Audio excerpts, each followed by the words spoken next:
I'm praying to you. Look at you. I'm praying to you. Look at your heart. Look at your heart. Look at your heart. You can't kill me. Look at your heart.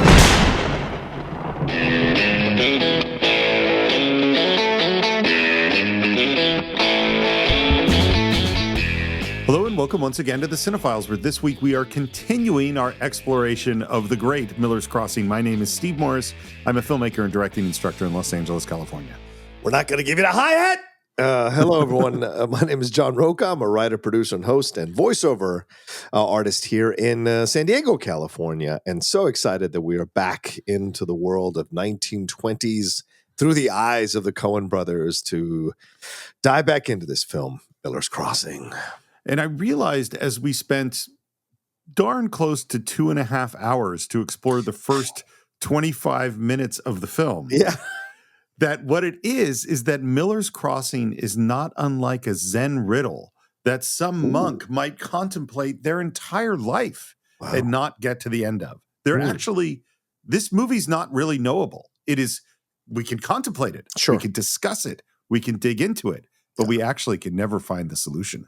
An interesting ethical question. Yes, exactly. Yeah, it's full of a lot of conundrums, and we ourselves, especially as we go into the meat of the film, which we're going to go into in the second part, Steve, there are a lot of moving parts to this that you may think you know who's on top and who's coordinating everything, who steps ahead of other people. But the truth is the power dynamics shift all over the place as we get into the meat of the movie, all the way up until the end. You know, and we would not be able to do the painstaking and detailed analysis of this film without the support of everyone on patreon.com/thecine-files, as well as Apple Podcasts. And those people who support us, we support them by giving them ad-free versions of the show, as well as our shorts, our watch-alongs. They can ask extra questions of our films and all sorts of other things. And so patreon.com/thecine-files and Apple Podcasts, where you subscribe, are the best possible ways to support the Cine-Files. Yeah, absolutely. And there's some other ways you can support us too. For those of you who listen to the ads during our show, and, you know, as Steve pointed, there are ad-free versions you can sign up for. But for those who listen to our show with the ads, when you listen to the different sponsors and supporters of the Cine-Files, like Hims or True Diagnostic or BetterHelp or these other people that sponsor us here on the Cine-Files, and another great way to keep supporting us or keep them supporting us is for you all to use our code to get their products. You know, we don't want to lose these sponsors. They're so important to everything we do here on the Cine-Files, along with the rest of all of you. So a great way you can support us is by signing up for their products, trying out their products, and using our code when you do so you can get some great discounts and try out some really cool stuff brought to you by these amazing folks who support us here on the show. And John, if it's good with you, I want to jump right back into Miller's Crossing. I don't want to mess around. Yeah. We got a lot of stuff going on right now. We just left the ladies' room where Tom confronted Verna, and now we're back at his flat. He sits down. The phone is ringing. I love that he tosses his hat on his foot as he's listening, picks up the phone, and basically says he needs a couple more days because everyone's coming after him for these gambling debts. Yeah. The hat thing we haven't talked about a lot yet, Steve, and I think maybe this is a good time to talk about it as you just brought up the idea that he took his hat off, right? I read a really fantastic piece. I can't remember who wrote it a while back, and they spoke about how if you focus on the hats in the movie, whenever someone is in control, their hat is firmly placed. Whenever someone is about to go out of control or something bad's about to happen to them, they don't have their hat or they can't grab onto their hat. And so it's an interesting thing to consider when you're going into certain scenes. And certainly this scene, as we're about to go into, Tom has taken off his hat, thrown it onto his foot. And he's first got a call about the money he owes, and then a certain somebody is waiting for him across in another chair. So let me ask you this question. Yeah. Let's say that this theory is 100% correct. If I haven't got it, now I have to watch the whole movie again to test out, okay, when do people have hats on and no hats? Well, yeah. But let's just assume that it's totally correct. Okay. Do you think this was intentional on the part of the Coen Brothers, that was what they were doing with the hat? It's a great question. I don't know. Was it intentional that that Coppola had the oranges in certain moments? I don't know. He says no. Of course Francis says no, of course. But you don't know. And so if it's not intentional, it's a hell of a coincidence. And it just because it's not intentional doesn't mean there wasn't some kind of subconscious effort being done in that arena to make it go in that direction. I don't know. I think there's no question that they were having fun with hats. Yes. That they liked hat shots. They liked hats blowing. They liked hats on shoes. Right. Yeah. They were having a good time. I have no evidence or very little evidence for what I'm about to say at all. But I think, knowing what I've learned about the Coen Brothers over the last couple of months, I think they intentionally do not have any meaning in any of the hat stuff. I think that this is just my feeling that they went, we're going to do all this hat stuff. And people are going to try to find meaning in it, and they're going to look for patterns, and they're going to find patterns, and we think that's funny. That's my impression of how the Coen Brothers operate. Perhaps. Does that mean I think that's true? I don't know. That's just my impression. Hello, Bernie. Hello, Tom. What's the rumpus? And we realize that Bernie, John Turturro, has been sitting in the chair opposite him this whole time. So the last movie that I think we saw, we've seen Turturro a number of times in the course of the Cine-Files, but this is 1990, correct? Yes, 1990. 1 year before this is Do the Right Thing. Yes, 89. Yes. And I think looking at the John Turturro in Do the Right Thing, an incredible performance. Yeah. And looking at the John Turturro playing Bernie Birnbaum a year later, an equally incredible performance gives you some sense of how great a fucking actor this guy is. Yeah, it was the beginning, right? As you say, Do the Right Thing. And he also had Mo Better Blues in this year, 1990, same year. Jungle Fever is the year after this movie. Then Clocker's a few years later. Barton Fink is next year. So he's done 3 Spike Lee movies and 2 Coen Brothers films within about a 3-year radius, or 2-year radius, which is amazing. And for Barton Fink, he wins the Cannes Film Festival Award for Best Actor. And so that tells you exactly like this, that people were recognizing how great he was from the beginning. And listen, even Gabriel Byrne talks about it in that interview in 2021, how he like really had to, he had a lot of fear going toe-to-toe with Torturro in scenes because he had seen him and Do the Right Thing, and he had kind of seen what John could bring as an actor. So he himself had some nerves in all of this. And I think Torturro's been a wonderful actor in many different ways. I mean, Quiz Show was one of my quietly favorite films from the 90s. And I hope one day we do that film because he's so good in it. Seeing him have fun in like the Transformers films is a lot of fun for me, but seeing him be pretty ruthless in the recent the Batman movie from 2022 was an incredible performance from him as well. And of course, he's done a bunch of TV stuff like Monk, Night of, the HBO series. A lot of people really enjoy. He's now in Severance, which is currently wrapping up its 2nd season as we're recording this, and people are loving that as well. So a guy who clearly had talent and was ready to show it to the world quickly. And the way he got onto this is because I think he was friends with Frances McDormand, who ended up becoming friends with his wife. And that's how the Coen brothers found out about him when they were in acting school, him and Frances McDormand. So like he called her Franny in the interview. He knew Frances before, they even got in a part of this. So clearly she had kind of paved the way for Torturro to be someone they watched. And they apparently the Coen brothers went and saw him in a play and were immediately taken with him as an actor. So yeah, no surprise. I mean, one thing about him, he's a fearless actor. He's not afraid to look ridiculous.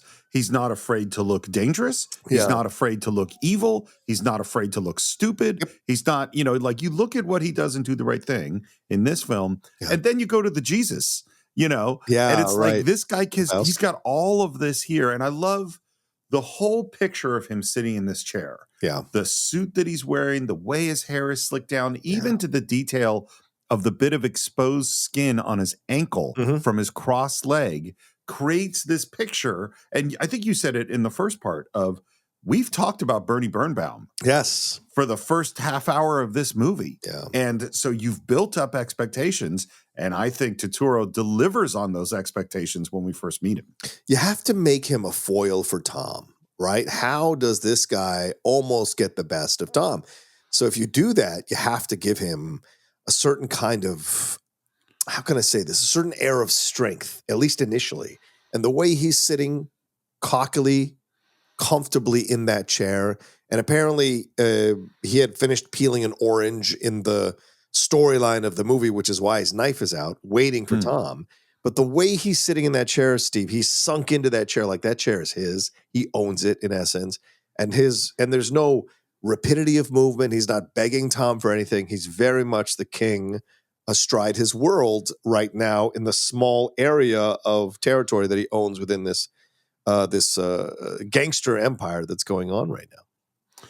I think that Bernie Birnbaum has learned this lesson, which is that I'm just going to put it the way it's popping in my brain right now. We started the movie with Johnny Casper obsessed about ethics. Yes. Now, ethics is a structure, and the structure sits over the universe and the culture that we live in, and we live within that structure. Yep. And I think what Bernie Birnbaum has figured out is that if you don't give a shit about that, you can do all sorts of things that nobody else can do. You are not bound by any codes, and that's how Bernie Birnbaum operates. And that many people respect strength of will. And there are a lot of people who are easily manipulated and not that intelligent in the criminal underworld that he can take advantage of to move up the chain quickly because he doesn't care and he's smart. Yep. It's a dangerous combo. And the way we meet him is a perfect example because he has broken into Tom's home. Yeah, you weren't here, so I thought I'd do that. I didn't want to answer the phone, though. I figured it wasn't for me.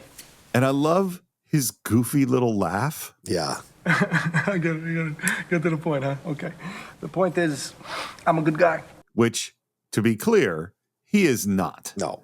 I've heard up from a lot of people today. Good guy, lots of friends. That's the way it works. Maybe if you appreciated me a little more, you wouldn't be making waves with Leo.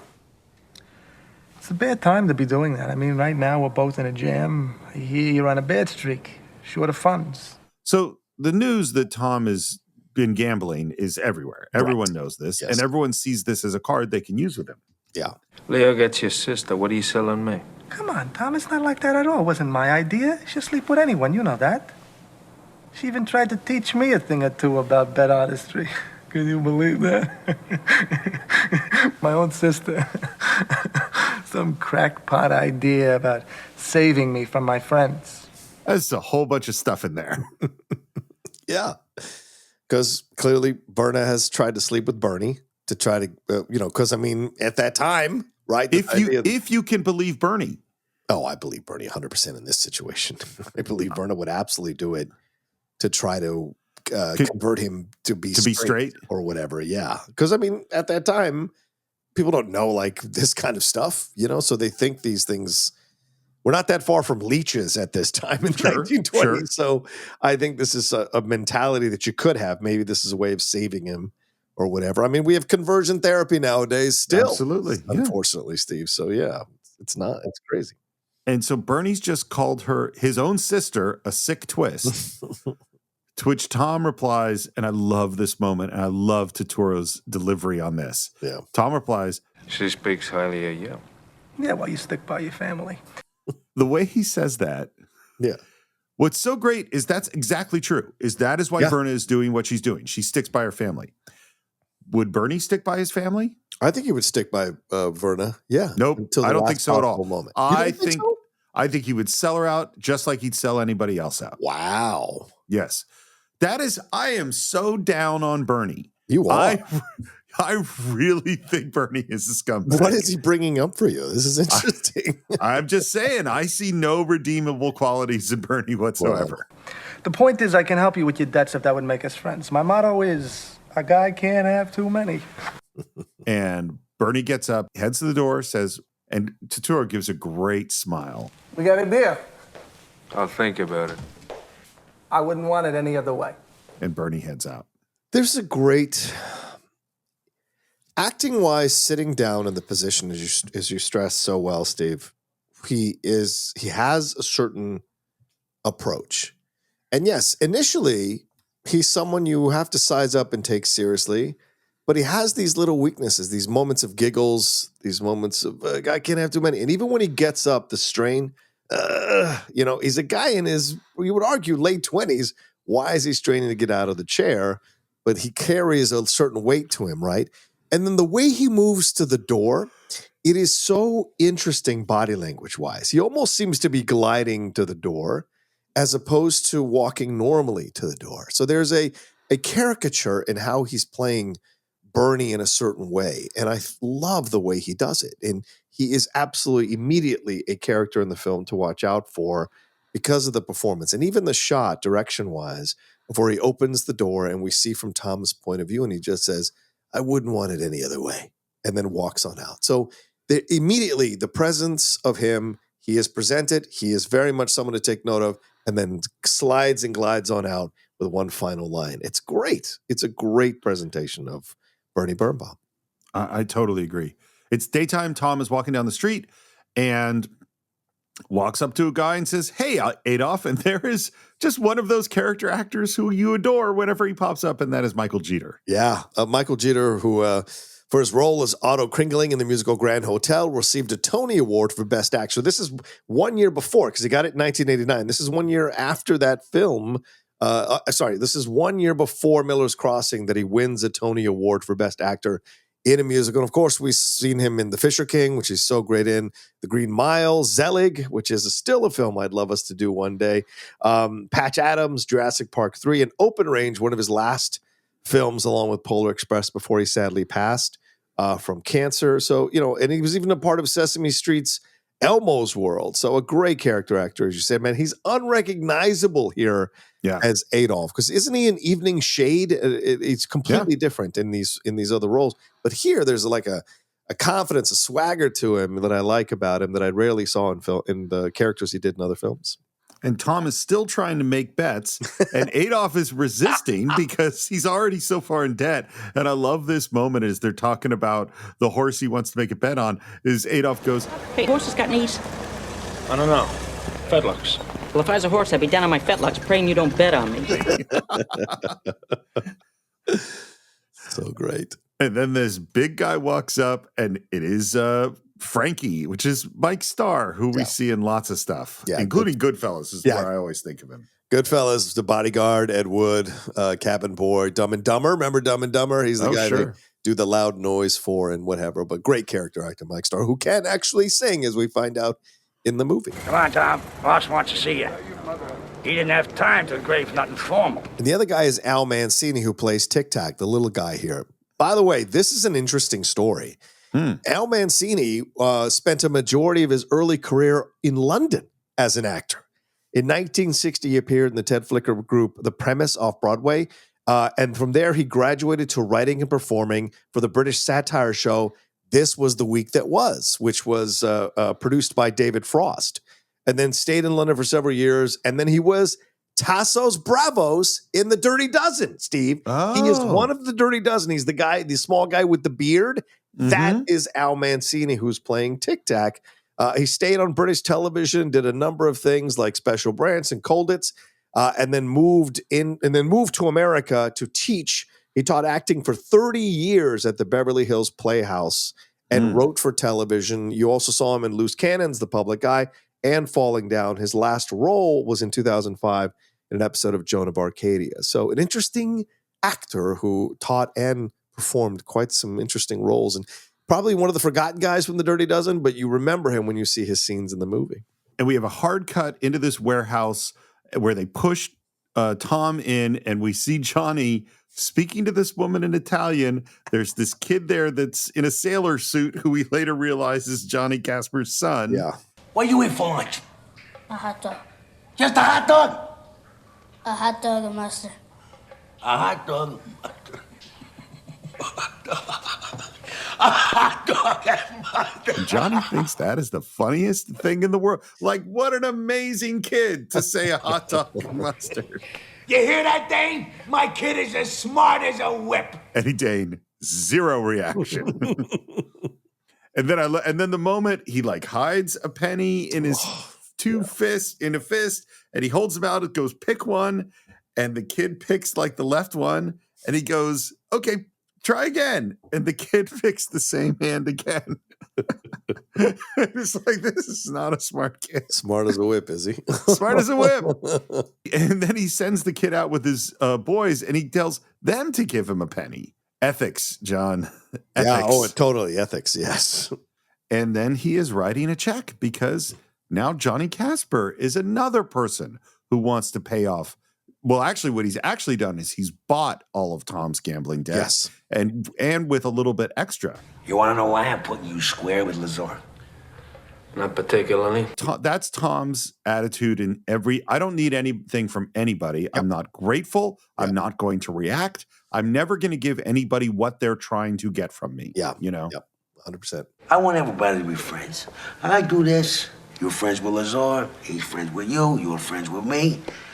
All you got to do to show you're a friend is give me Bernie Birnbaum. So now we have a new deal. That now he's going to pay his gambling debts if he turns over Bernie. You know, you brought up The Godfather, and this is something I haven't really considered, but this is absolutely, and I said this in the first part, but the more I watched the movie, because I went back and rewatched it in between these two parts again, because I love the movie so much. And there is a lot of Sollozzo in what Gaspar is doing, because this is essentially Tom Hagen. He's essentially got Tom Hagen, and he's pitching the deal to Tom Hagen to convince The Godfather to do this. But in this way, he's asking Tom Hagen to give up Bernie Birnbaum, in essence, so that he can do what he needs to do. But this is absolutely a power grab, and he has grabbed Tom off the streets to put him in this position to force him to help him, because he senses, just like he sensed with Sonny, that Tom wants to go for this, like Sonny, in essence, wanted to go with the Sollozzo deal. So he knows what's happening here, and he knows how to try to get Tom on his side, you know? Well, and actually, I hadn't thought about it quite this way, but it's an ethical question, because the reason that Vito doesn't want to go with Sollozzo is you don't mess with those white powders. Right. Is that protection, prostitution, gambling, and alcohol, those are okay. But the white powders are not ethical as far as Vito is concerned. Yeah. And both Tom Hagen and Sonny kind of feel like we should go with, and it's also Sollozzo is powerful. Yes. And that maybe, and he, maybe is tougher than Vito is at this moment. I think all of this stuff totally relates. Okay, kid, think about it. It's a mental state. If it'll help you think, you should know that if you don't do this thing, you're not gonna be in any shape to walk out of here. Would that be physically, or just a mental state? And this is this thing we see from Johnny Casper, is that he's reasonable. And then when he loses it, which we saw with Leo, and we see it right now, he hits the table. He says, "That ain't friendly, kid. I make you a nice offer. You give me the hi-hat." And Mike Starr is left alone with Tom in this room. He's way bigger than Tom. Yeah. And I love just the time this whole thing takes, because it's a big, empty warehouse space. And Tom looks up at him. Frankie walks away from him back to the coat rack, takes off his coat. He comes forward. Hold it. He takes off his own jacket, which is what Frankie just did. And you're going like, what's going on? What's he going to do? And then he just out of nowhere grabs the chair and hits Frankie across the face with the leg of the chair. And where you think Frankie is going to go down or get really mad and attack Tom, he just kind of looks sad. He's hurt. He's like, why'd you hit me? Yeah. Because again, there's ways that this thing is supposed to work, right? And it's like, look, Tom, Johnny made you an offer. You were a smartass. Now you got to stand here and take a beating. Yeah. But Tom breaks the rules by hitting Frankie over the face with a chair. And Frankie's hurt because Frankie and Tom know each other. Everybody knows each other. We've known each other for a long time. You just hit me with a chair. Yeah, because it looks at him and he's just like, Jesus, Tom. He's really hurt by Tom doing this, and it's so great. You track how many Jesus Toms there are. Mink has the most, but when you hear them said by certain characters, it's really poignant how they react to Tom and say Jesus Tom. But in this moment, you see that he's really hurt. Frankie's hurt by what Tom has done here, and and as you said, Steve, it's great. The way it's shot from below is really smart to show how much bigger Frankie is to Tom. And then the pause, right? And even Frankie is like, when Tom wants to take off his jacket, he's like, okay, all right, yeah, I'll wait for you. Like, there's respect here that Frankie is giving to Tom, but Tom cheats. And that really hurts Frankie's feelings because Frankie could have done that, but he would never disrespect Tom like that. So he's hurt that Tom would disrespect him like that. It's genius, man. Well, what's so funny too is it's also such a failure, because Tom's not a fighter. Like, he's not. No. He literally hits a dude with a chair, and the guy just kind of looks at him. I mean, it's not, and then what's interesting too is then Frankie goes away. Yes, and Tom is just kind of left there holding the chair, and then in comes Frankie and Tic Tac, and Tic Tac, who is half the size of Frankie. Yeah. Clearly much more intense because he just takes the chair away and gives Tom the beatdown. It's not about the size of the dog in the fight. It's about the size of the fight in the dog. And certainly Tic Tac has been through a few fights. Yeah. And I love that he kicks him just before the police come through to raid the thing. Yeah. And we hear just in the nick of time, huh? As the police come in. And then it's later and Tom is getting dunked to wake him up. Yeah.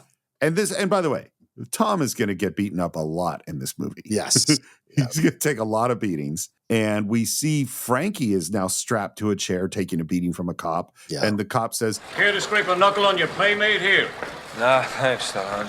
Well, if you change your mind, we'll be interrogating for a while. I like the workman-like way that the cops are doing this. It's very methodical. And, and this is where you find the humor within a very serious movie. There are serious moments in this film, but there's situational humor that works so well with the Coens that is so smart, and this moment too, like Brian, the actor John McConnell who plays Brian, he's also the guy in Oh Brother who's like, and stay out of the Woolworths. Like he's such a great character actor throughout many, many projects. But this is such the mustache and everything got that little bit of the Irish lilt to him. So I love this as a great interpretation. And seeing Frankie tied to the chair, getting beat. We don't see Tic Tac tied to a chair, but Frankie is certainly getting worked over, which is rough. And Tom is he's been rode hard and put away wet, stumbling around there, man. Yeah, Tom's he's not a big fighter or anything like that. No. It's all cerebral with him, man. Yeah.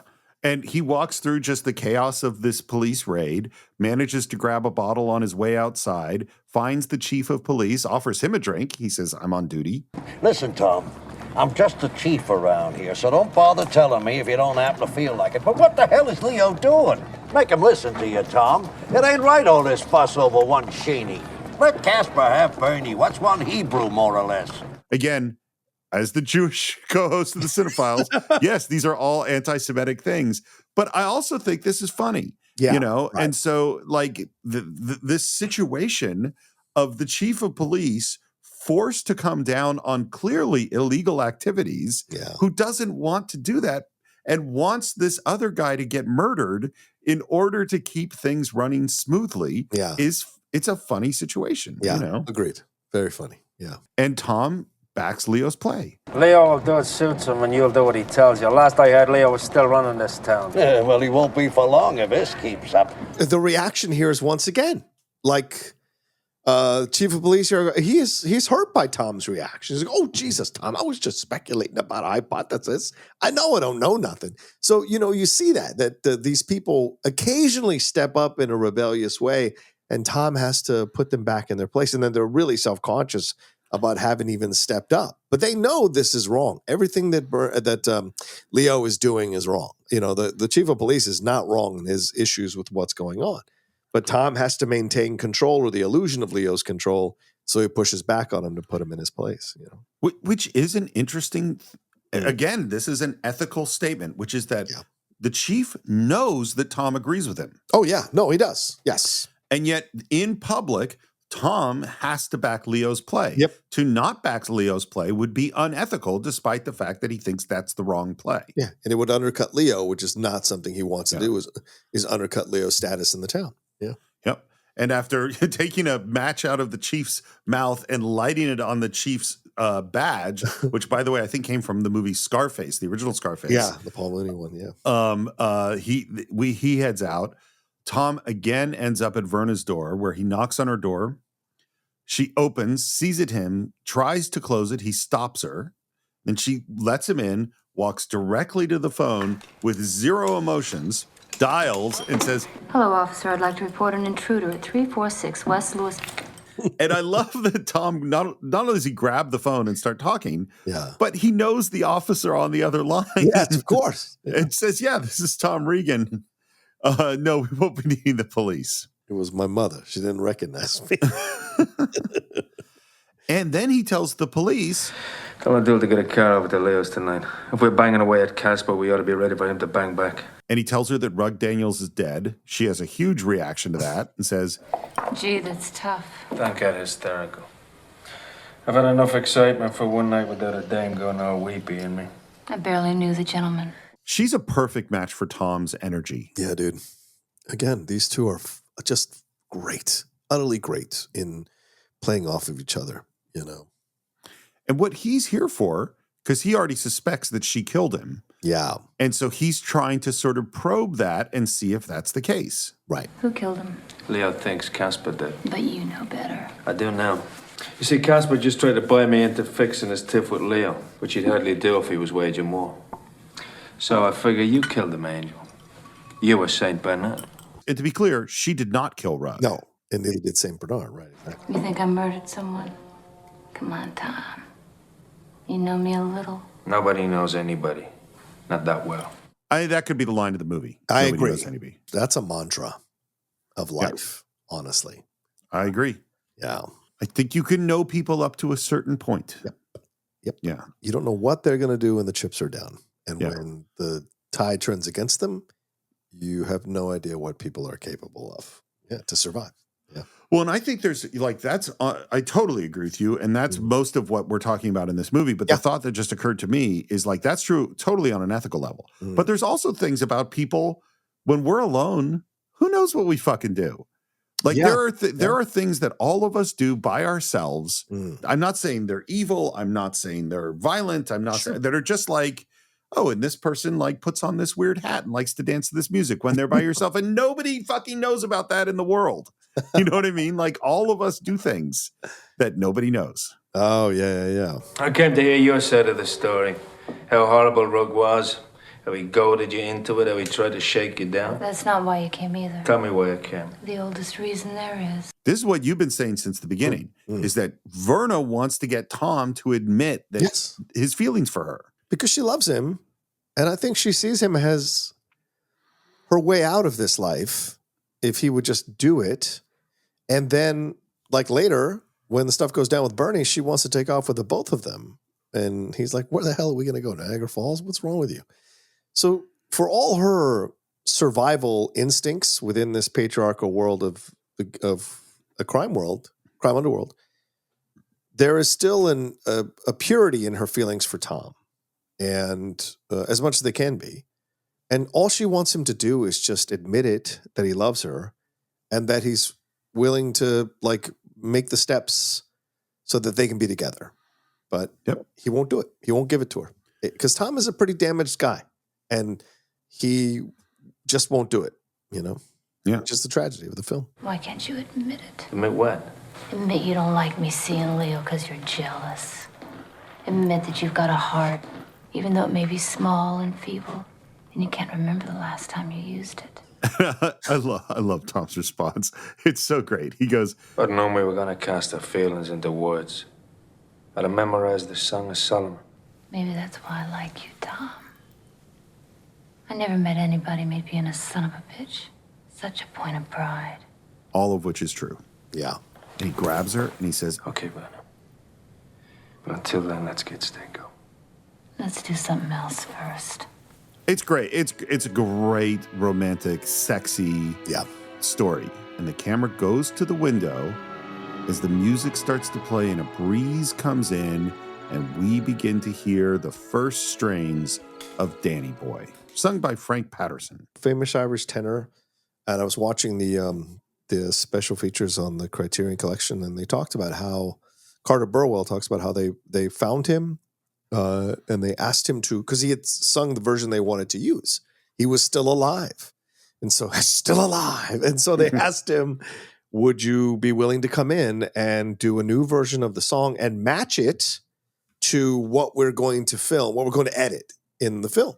And so he came in and sang to the montage we're about to see that is set to Danny Boy, and holds the notes a few beats longer in order to match the action that's going on in the film. So it's pretty amazing that they were able to find him as well. And he was so honored to do it, because they thought they weren't going to be able to get him to do it. And he was so happy to do it, to pass the song on again to a new audience in Miller's Crossing. So yeah, happy accidents, happy circumstances to make it happen. And it's great, because this is one of my favorite sequences in the movie. I mean, as I said a couple of times in part one, there is one sequence in this film that I think is one of the greatest sequences in any movie, and that is where we are. It is the Danny Boy sequence. I fucking love this whole thing. Yeah. It is such a perfect piece of filmmaking. And as the music starts to rise up,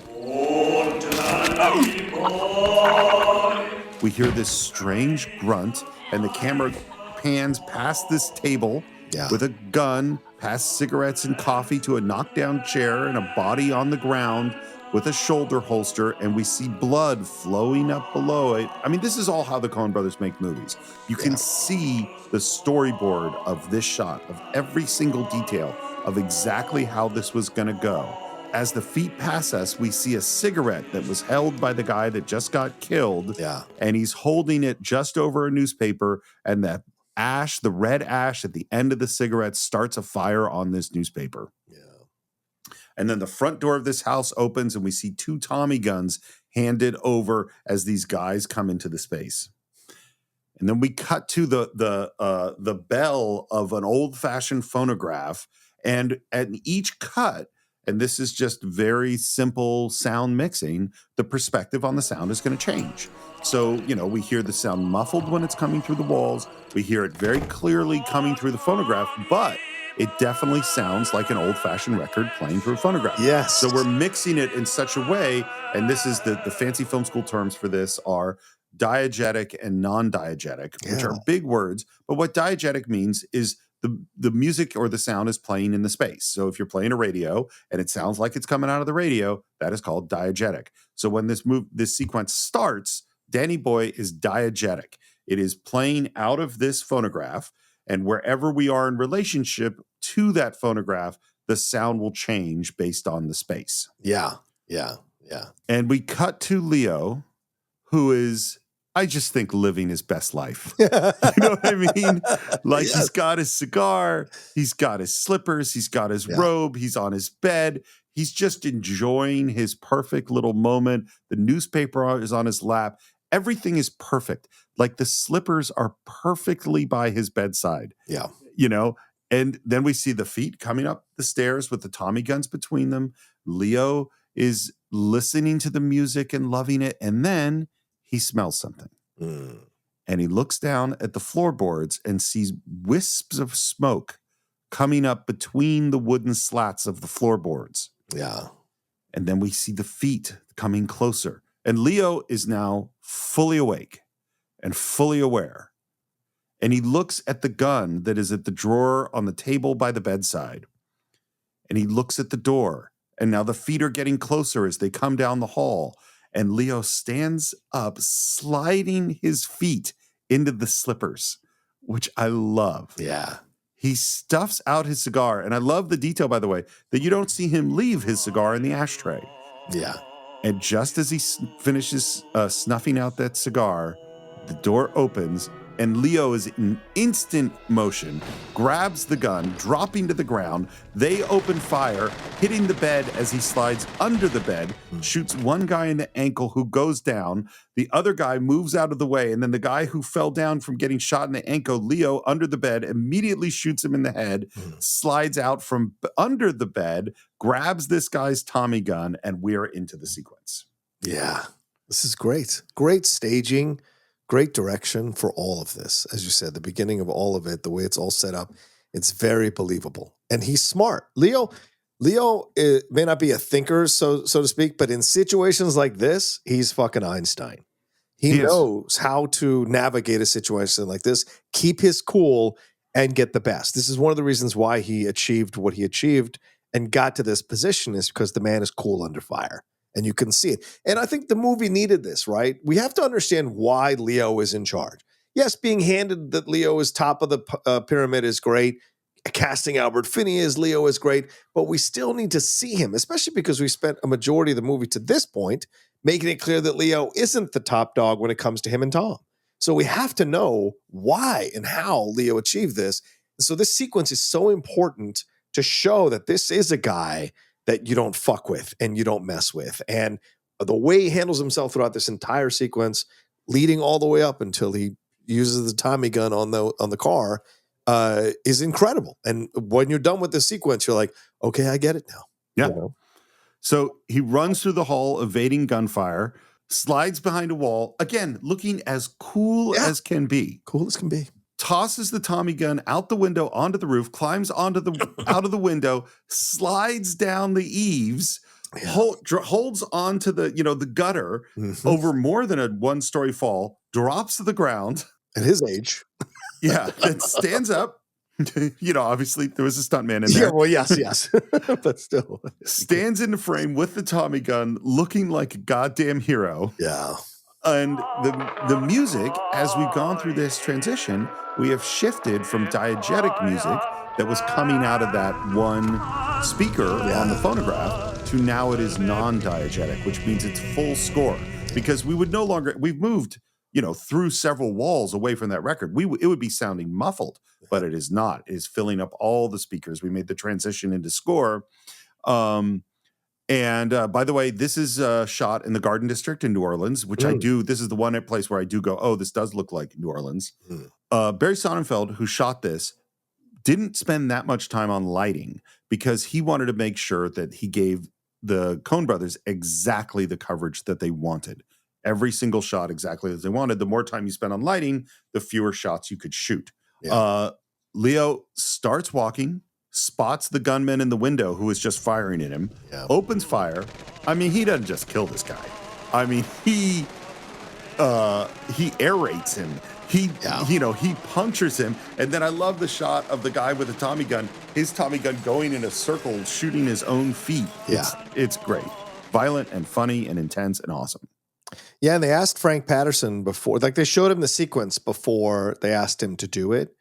And they were afraid that he was going to say no because it's such a violent sequence. But he thought it was perfect because of what the song is all about, right? Which is the glorification of this person. And so in essence, Leo is Danny Boy in the song for what's going on in the sequence in the film. So it worked for what he wanted to see. Probably he's an old school guy too, who's probably had some run-ins with gangsters and heard stories and what have you. So I bet he enjoyed singing to this sequence and putting it down again. Leo hears a car start up. He turns. Guy in the back of the car opens fire on him with his own Tommy gun. Does Leo jump behind a bush? Does he hide behind some rocks? Does Leo look for cover? No, he walks straight forward, firing completely calmly. Yeah. Amazing shot as he steps into frame, continuing to fire the Tommy gun at the car that's driving away. And just when you think that car is going to get away, and this is, as you mentioned, that extended long high note, we realize that he's hit the car. It swerves, slams into a tree where it catches fire and explodes. And Leo is just walking calmly and proudly. He stops, the smoking Tommy gun still in his hand. Yeah. He reaches into the pocket of his robe, pulls out the stub of the cigar that he snuffed out earlier. It is an amazing fucking sequence. It is a badass sequence, man. Such a badass sequence, So good. Because he kills 4 guys. He kills 4 guys on his own, even without a police cruiser being there to protect him. Yeah, it's great. He doesn't even break a fucking sweat. Nope. Like, it's like nothing. It was funny. Because you mentioned Torturro in the Batman movie, and I was like, oh my God, Leo would be great in Gotham City. Oh, yeah. Albert Finney in Gotham City. That's a great idea. Albert Finney is an old penguin in Gotham City. Oh, sure. Please. Good night. So Tom is now walking down a crowded hallway with this gray-haired guy, and this is one of Leo's other top henchman, which is Terry. And this is played by Lanny Flaherty, who is a fantastic character actor. For those of you who are fans of the legendary Blood In, Blood Out movie, you remember Lenny Flaherty as the evil dude in the prison who works also in the kitchen, who they have to take care of in order for Homie to survive in that movie. So that's one of the notable films that he's ever done back in the early 1990s. And that might be fun for us to do one day, Steve, as a lark, Blood In, Blood Out, because that is a guilty pleasure favorite amongst a lot of Latinos in the world. But he was also in Summersby, Natural Born Killers, Waterworld, Homicide, the movie, which a lot of people do enjoy, Signs, the M. Night Shyamalan film, Men in Black 3. And his last performance was an episode of Little America back in 2020 on HBO. He passed away just last year at 81 years old. And he is a distinct character in the film, even though he has only two or three scenes. It's great, the energy that he has, and he's very believable as this guy who's kind of who protects Leo now that Tom isn't there. You know, What's the disposition? Last night, 4-1. Dana Cudahy went up with a house. And there's? 1 burned. The other 3? Lead. Whose? Leo's. The old man's still an artist with the Thompson. I love that line. Love that line. The Thompson, the Tommy gun, right? So genius. I knew that you did. It's so funny. We've been doing this show long enough that even though, I've always known you love this movie, but it's like, there's certain things I'm like, John's going to like that line. Yep. There's a John line. Even the way he says it with this reverence. Yeah. Man's still an artist with a Thompson. That's great. We talked about it in our last part, but this idea of the prequel, I like that Leo and how when he first gets his hand on a Tommy gun. Yeah. Oh, yeah. Well, find him, goddammit. Go and see if he fell into John. Son of a bitch. No, Chief. Who's minding the goddamn store? We just saw Leo at his most impressive. Yep. And now he is actually weaker in his position. Because he can't find O'Doul and the mayor. And they were just sitting in his office just a few scenes ago, Steve, listening to everything he had to say, being willing to do it. But of course, we saw O'Doul have issues with storming Johnny Kaspar's place. And now we have Leo, who's been attacked without any police there to help him. So clearly he is. And I think the fire of his place is symbolism, because it's his kingdom being burnt to the ground initially. At least for now, it looks like his kingdom is going to be burnt to the ground. And so the fact that he can't raise these two guys means that he's not in control anymore. And Tom knows it. And where's the mayor? Why aren't there any police here? Why weren't there any police at your place last night? I didn't ask for any. I did. And I love Leo because Leo loves Tom. And he pats him and he goes, oh, mother hen, because he just found out that Tom was looking out for him and worrying about him, Yep, exactly. And so he's caught up in that, right? Yeah. Rather than that he can't get O'Doul in the mayor, he gets how can I say this? He gets kind of jazzed by it or stroked by it, or he feels giddy about the fact that Tom wanted to save him and send a police guy around. It's a weird reaction to the fact that, look, the police weren't there and I asked them to be there. You should be like, okay, something's wrong here. I need to figure this out. What the hell's going on? It's more like, you still care about me, don't you? And it's like, what are you doing? You're sticking on Bernie. You're sticking your neck out for a guy who'd chop you off at the heels if there was 2 bits in it. Which, by the way, is essentially what Tom is going to do later in the movie. Is Tom is going to, because he doesn't kill Bernie later on in the film, he ends up sticking his neck out for Bernie, who doesn't give 2 bits about it. Right. Well, because Tom's not there yet. Tom gets there by the end of the movie, but he's not there yet when we get to that scene with Bernie. He's not there yet in the decision he wants to make with his life. But with this right now, yeah, you're right. And you could argue that it's attached to Verna, both of them, because of how Verna feels about Bernie. Neither one of them is necessarily 100% ready to take the active choice to sacrifice Bernie in order to bring peace back, because they might lose Verna. Then this moment, it's funny because, I review my notes before we talk each time. And sometimes I relook at a particular scene to make sure it's very clear in my head so that I can describe it, so we can talk about it.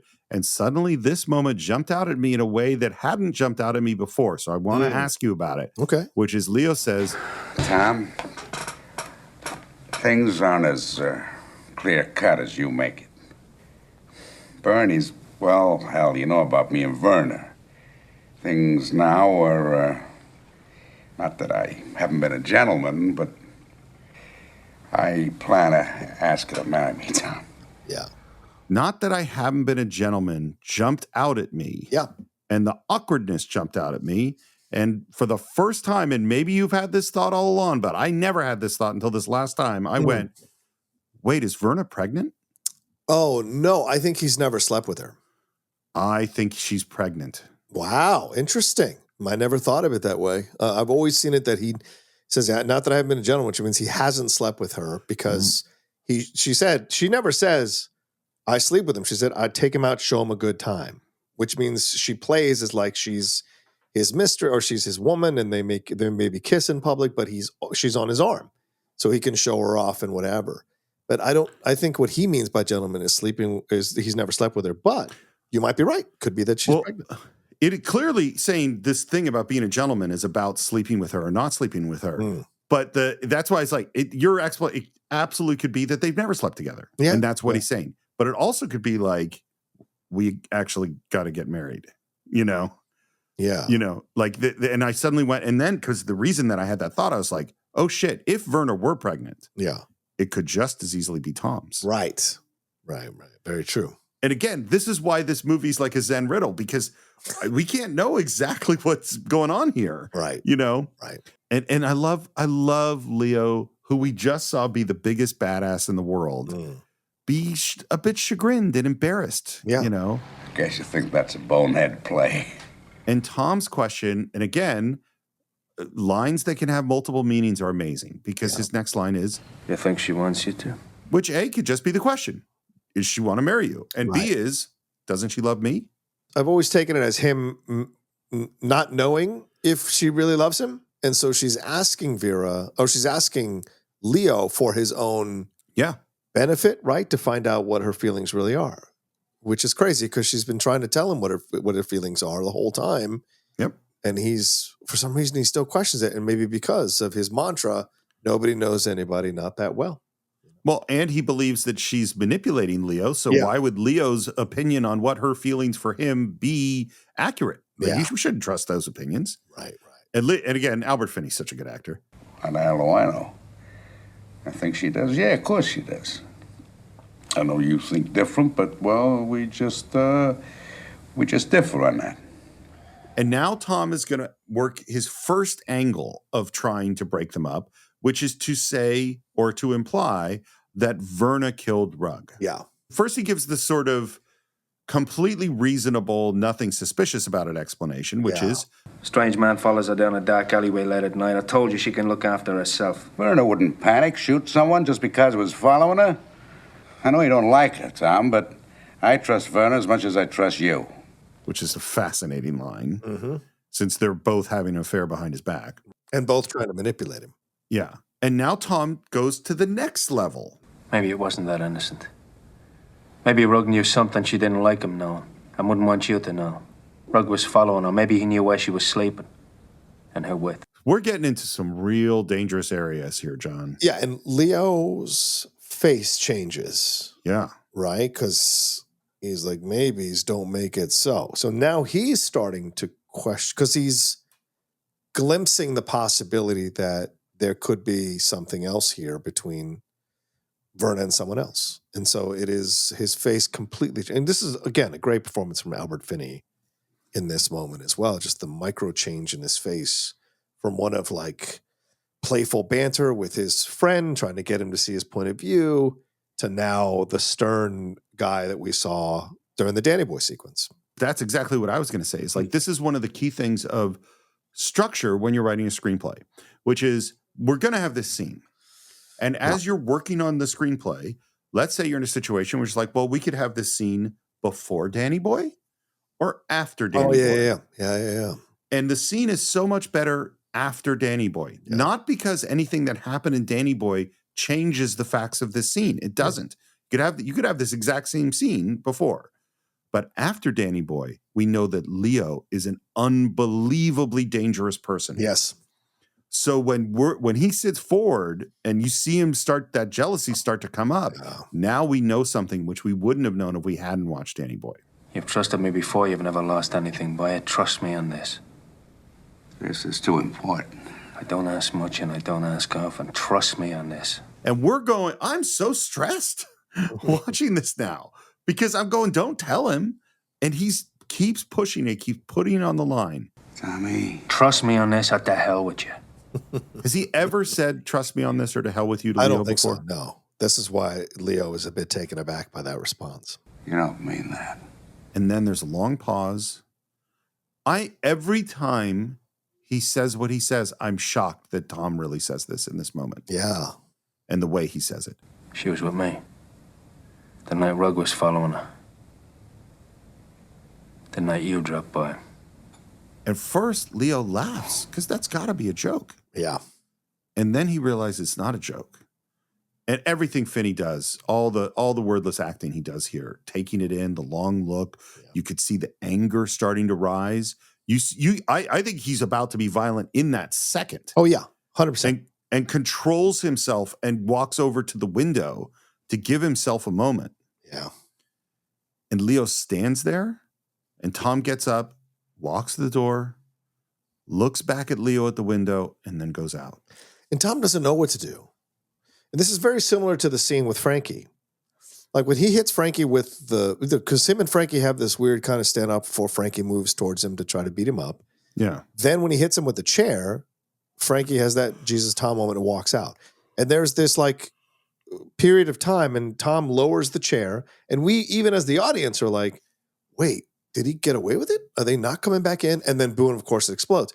Same thing here. Same moment. Tom, as Leo gets up, turns to the window.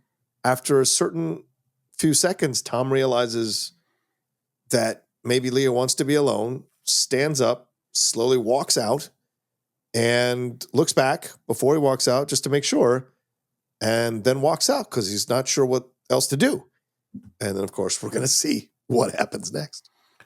Couple of things. The first thing is the chair. I love that you made the comparison with the chair hit because I think you're 100% right. And the difference is the chair hit is essentially ineffectual because Tom's not a physical guy. This hit, the psychological hit, great point, is not ineffectual. Nope. Because Tom is an intellectual guy. Yep. Tom knew this was, I mean, there is no escalation. There's no proportionality. This is a nuclear bomb that he just threw down. And it relates to then to hell with you. Right. If he had said to hell with you and walked out, it's not really to hell with Leo because they can make up. Once Tom says these words, that's it. It's so upsetting to me because I really like Tom and Leo. And I wish there was, and this movie is great, but it's like, oh, I wish that we could have gone a different way. But he walks out. He's walking through this hallway of goons and the music is playing. And then we see Leo come out behind him. So good. And Tom turns into him and just takes that punch in the face. And just the repeated beatdown of to the top of the stairs, knocks him down the stairs. Tom grabs his hat, and Leo, surrounded by the gangsters, coming down the stairs as he's like rolling up his sleeves to really kick Tom's ass. I mean, it's so great. Again, the hat thing. Well, first punch knocks off his hat, right? And so he's out of control now. He's not in control. Leo's in control. They keep handing him his hat, but then the guys start throwing him down the hallway themselves out of honor for Leo, right? And it's someone else who tosses him down the staircase. But once again, him trying to grab his hat to maintain some kind of control. And he ends up being punched into a lady's bosom. And she hits him with the purse over and over again, which is, I think is a great way to add even more kind of insanity to the scene, to have her screaming at the top of her lungs and this kind of larger woman who smacks him down to the ground. So it adds even more to the emasculation of Tom in this moment because Leo is kicking the shit out of him. And even a woman like this could smacks the fuck out of him and knocks him all the way down, right? But who stops Leo? Tad. And Tad puts his hand on Leo, kind of similar to how Tom does on Johnny Gaspar later to calm him down. And so there is, like, Tad has a certain level. Again, those three had some kind of relationship in the prequel that Tad could say to him, all right, Leo, I'll throw him out. Like enough. Like he stops him. Who else could stop Leo but Tom? It never occurred to me, but you've totally sold me on that. You're right. How could anyone else, Leo destroy anybody else? Okay, Leo, okay. I throw him out. Yeah, do that. It's the kiss-off. If I never see him again, it'll be soon enough. I just want to say that to somebody. You know what? We're done. It's the kiss-off. You know what? You're going to have that opportunity. I believe this. I believe you're going to be able to make this happen. To somebody. Yeah. At some point. I hope it's not me. No. You don't have to be in a public place. But if we ever do end the Cine-Files, maybe we're both in our 80s, I certainly hope you end it with saying, it's the kiss-off. I can't do it anymore. It's the kiss-off for you. And I'll say, if I never see Rocha again, it'll be soon enough. Soon enough. We finally talked about all the movies we can talk. We've done them all. All the movies are done. Oh, man. It's a great sequence, though. It really is a great sequence, and it's a surprising sequence. It's a shocking sequence. It's shocking. Leo does to him, yeah, yeah.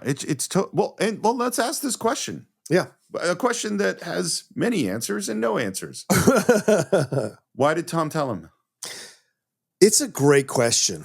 I thought about this too. Like, why now? Why at this point?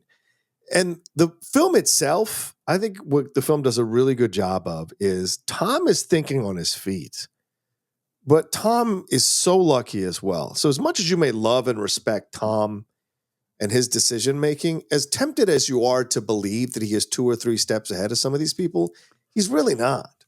Everything has to work out a certain way, and he's very lucky in certain moments, especially when Vera pulls the gun on him in the doorway there near the end of the movie. Like, at any moment, he could have been killed. Bernie could have killed him if he wanted to. Like, there are moments here where Tom gets away with things or is lucky to get away with it. And Leo could have killed him, but Leo loves him, which is why he can't. But he had to kick the shit out of him out of respect for himself. No one makes a fool out of me. But I think Tom told him to finally put this thing in motion. And maybe he thought in some messed up way that by messing with the situation with Vera, he would finally see the light, Leo would, about giving up Bernie. This is how far he had to go. He tried to convince him in all the other ways to let go of Bernie, but now he finally is willing to sacrifice himself and his relationship with Verna, to get Leo to listen to reason. But even then, Leo doesn't listen. At least initially, he does listen, but he doesn't later on. And this goes down the way it goes down. But Tom needed to sacrifice himself. Or maybe he's much more intelligent than we thought, man, and he knew he was going to sacrifice himself if it came to it, and then he would go and join Johnny and undercut Johnny throughout the rest of the movie. Because we don't see Leo again, I don't think, for the rest of the movie after this sequence, until the end at the burial of Bernie. So here's the thing about this, though. Yeah. And this is what I keep going to. So we're talking about ethics. This is about ethics, John. Ethics. Ethics is that this is a betrayal, right? Yeah, I mean, 100%.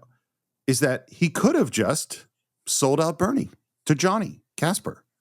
It's like he could have figured out where Bernie is, and he could have given up Bernie, and then Bernie gets killed.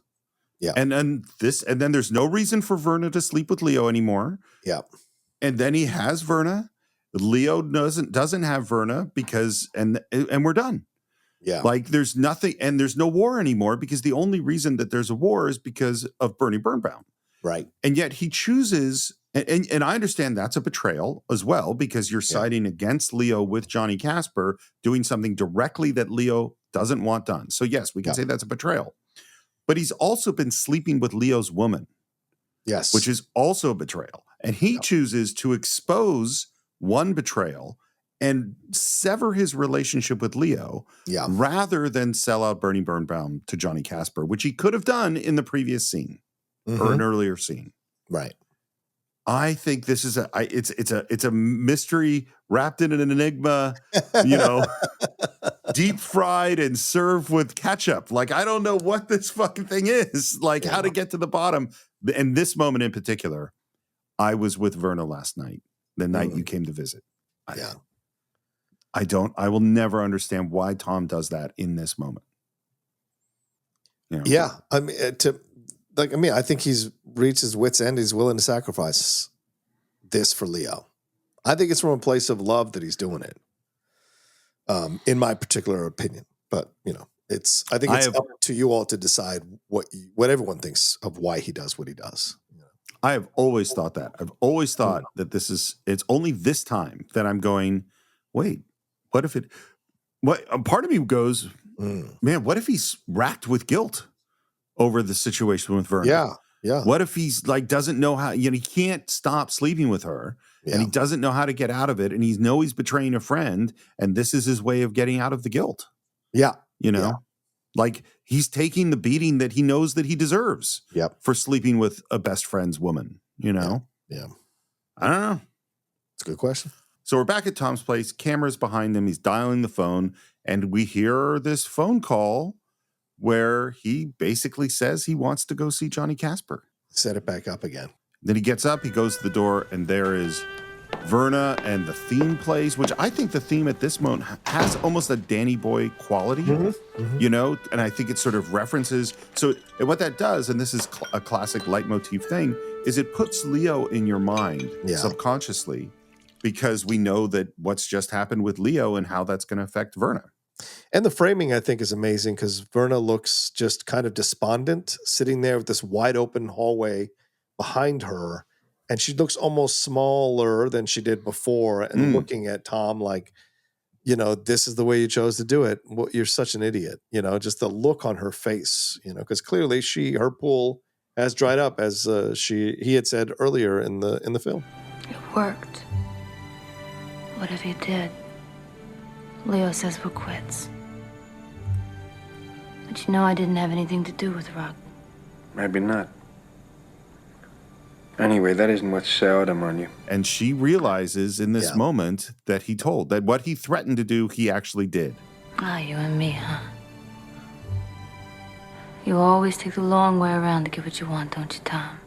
Yeah, she's basically saying, like, just like I've been telling you the whole time, if you just told me your feelings, if you just really were clear about how you felt about me, I would have left him. We would have gone together. We would have figured it out, another angle to play and what have you. We would have figured it out, but you chose the long way around.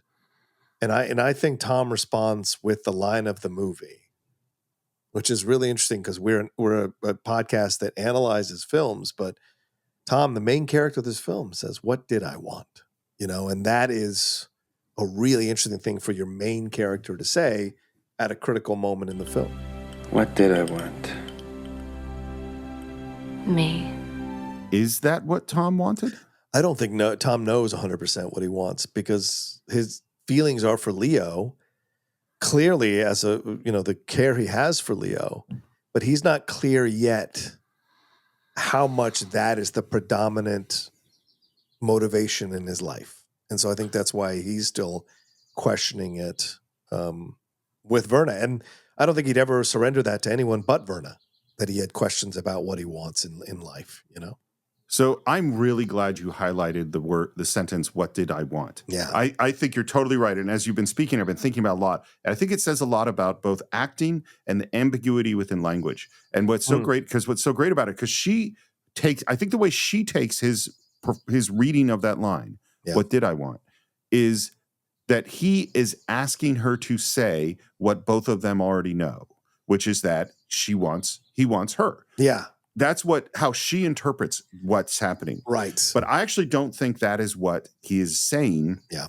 And this is like, we look at, okay, what did I want? 4 words. But I think what you're saying, which I agree with, is that he is not 100% sure on what he wants. So he's actually asking the question. It's not rhetorical. If I said to you, "John, do I love cheeseburgers?" And you would go, "Yes, you do," because the answer to my question was in me asking the question. Yeah. That's what she thinks happening. What did I want? You wanted me. But he's actually asking the question. And I think one of the things about Tom's character from the beginning, and that's, again, you highlighted this one line, but it really clarified something for me, is that one of the things that he doesn't do is speak too much because he lets other people fill in the blanks of what he means. Yep. And frequently, that is not what he means, but he never corrects anybody. Yeah. He lets them think what they want to think. Right. Yep. 100%. By the way, one filmmaking thing that Barry Sonnenfeld pointed out, and I just think it's a critical area of filmmaking that I don't think we've ever talked about on the Cine-Files, which is just lensing. So lensing, you have lenses that go from very wide to very long. So the very wide lens, like a fisheye, and the more wider it is, the more it distorts the face. So the nose will become really big and the ears will become smaller. And you can think of those shots like in a horror movie that look very distorted and weird. And the longer the lens, the more it flattens out the face. And what Sonnenfeld said was that comedy is shot on wider lenses. So Raising Arizona, you're going to see 14 to 21 millimeter lenses. The smaller the number, the more wider it is, and the more you're heading towards that fisheye. And so you can picture in Raising Arizona, all of the faces look a little bit distorted, which creates the comedy. And the other thing about wide lenses is when you move the camera, the sense of movement is much faster because there's huge size change. So in a wide lens, something in the foreground is really, really big, and in the small background, really, really small. So when the camera moves, that camera feels like it's really moving fast, which you feel in Raising Arizona all the time. Yeah. And Miller's Crossing is shot on 27 to 40 millimeter lenses. And that gives it that more serious look. It doesn't distort the faces. People look more attractive, and the camera moves are less noticeable. That's fascinating. I didn't know that. Yeah. Interesting. Okay. It's later. We fade in on Tom, sitting on the edge of the bed, smoking, thinking. Werner wakes up. What are you chewing over? And now we've reached the dream. Dream I had once. I was walking in the woods. I don't know why. Wind kept moving. Blew my hat off. And then, rather than let him finish telling the story of his own dream, she goes to what she thinks is the obvious conclusion of the dream and says, And you chased it, right? You ran and ran. Finally caught up to it. And you picked it up. But it wasn't a hat anymore. It had changed into something else. Something wonderful. Why do you think she feels like she knows what his dream is and wants to complete it for him? So I want to say something, and people might get offended by this, but it's okay. It's life. I know you see the outlaw now at this golden age, who is much more, settled and what have you. But like when I was younger, I had a lot of relationships. I had a lot of dating situations and a lot of failed relationships, clearly. And one of the things you realize when you're in a relationship is sometimes someone cares more than you do about the relationship, and you're aware of it. I've always been self-aware to a degree, more than most guys I know, but like not as self-aware as I wish I could have been. But like when you're in a relationship with a woman and you're not as into it as she is, you can tell the ways that she tries to get you to be as into the relationship as you are. And this goes, I've never been a woman in a relationship with a man, so I wonder if it goes that same way with a man. And certainly I've been in a relationship where I wanted the relationship to work more than the woman did, as I've talked about with my previous ex-girlfriend. And so it's like, this is what I think is happening here. Verna is so obsessed with not obsessed, like I said, but she's very clear that she wants Tom to feel about her the way she feels about him. She has brought it up multiple times up to this point in the movie. Like, you care about me. Why don't you just tell Leo about us? Why don't you just do this? Why did you not tell him about this? She's very clear that she wants. So when she takes over the dream, she's in essence trying to take over the dream by saying, like, I sympathize with what you're going through. I hear what happened. And I know this is what happened. And I'm going to help you with it. And I'm going to give you some meaning to it. So in some way, she's trying to be this really good partner for him by finishing off the dream and giving it meaning and explaining it to him, from a place of care, because she wants him to know that she cares about him. And that's why I think she takes over the dream. I totally agree with you. And I actually think it relates to our conversation we just had about what did I want me, is that she answers the question for him and frames the actions that he's taken, including the split with Leo, all about her. Yeah. And now they've just slept together and it's romantic. And as you were talking, I went, you could easily interpret her version of his dream as she is the hat. Yes. He chased the hat. chased it and picked it up, and it wasn't a hat anymore. It had changed into something else, something wonderful. Their relationship. Yeah. That is, I believe that but of 100%. course, when he asked, what did I want? And she said me, he didn't correct her and he didn't agree with her. Right. Like he is not saying that, because what he says about what happened is the dream. He says, Nah, it stayed a hat. And no, I didn't chase it. Nothing more foolish than a man chasing his hat. John, what are your thoughts? He's a son of a bitch, as Verna says in the film, because here's a moment where she's surrendering herself to him and her vulnerability to him, and he shits all over it, right? Which should be a red flag for anybody who's listening. If you surrender vulnerability to a partner and they shit all over it, that is a red flag. Get out of that situation.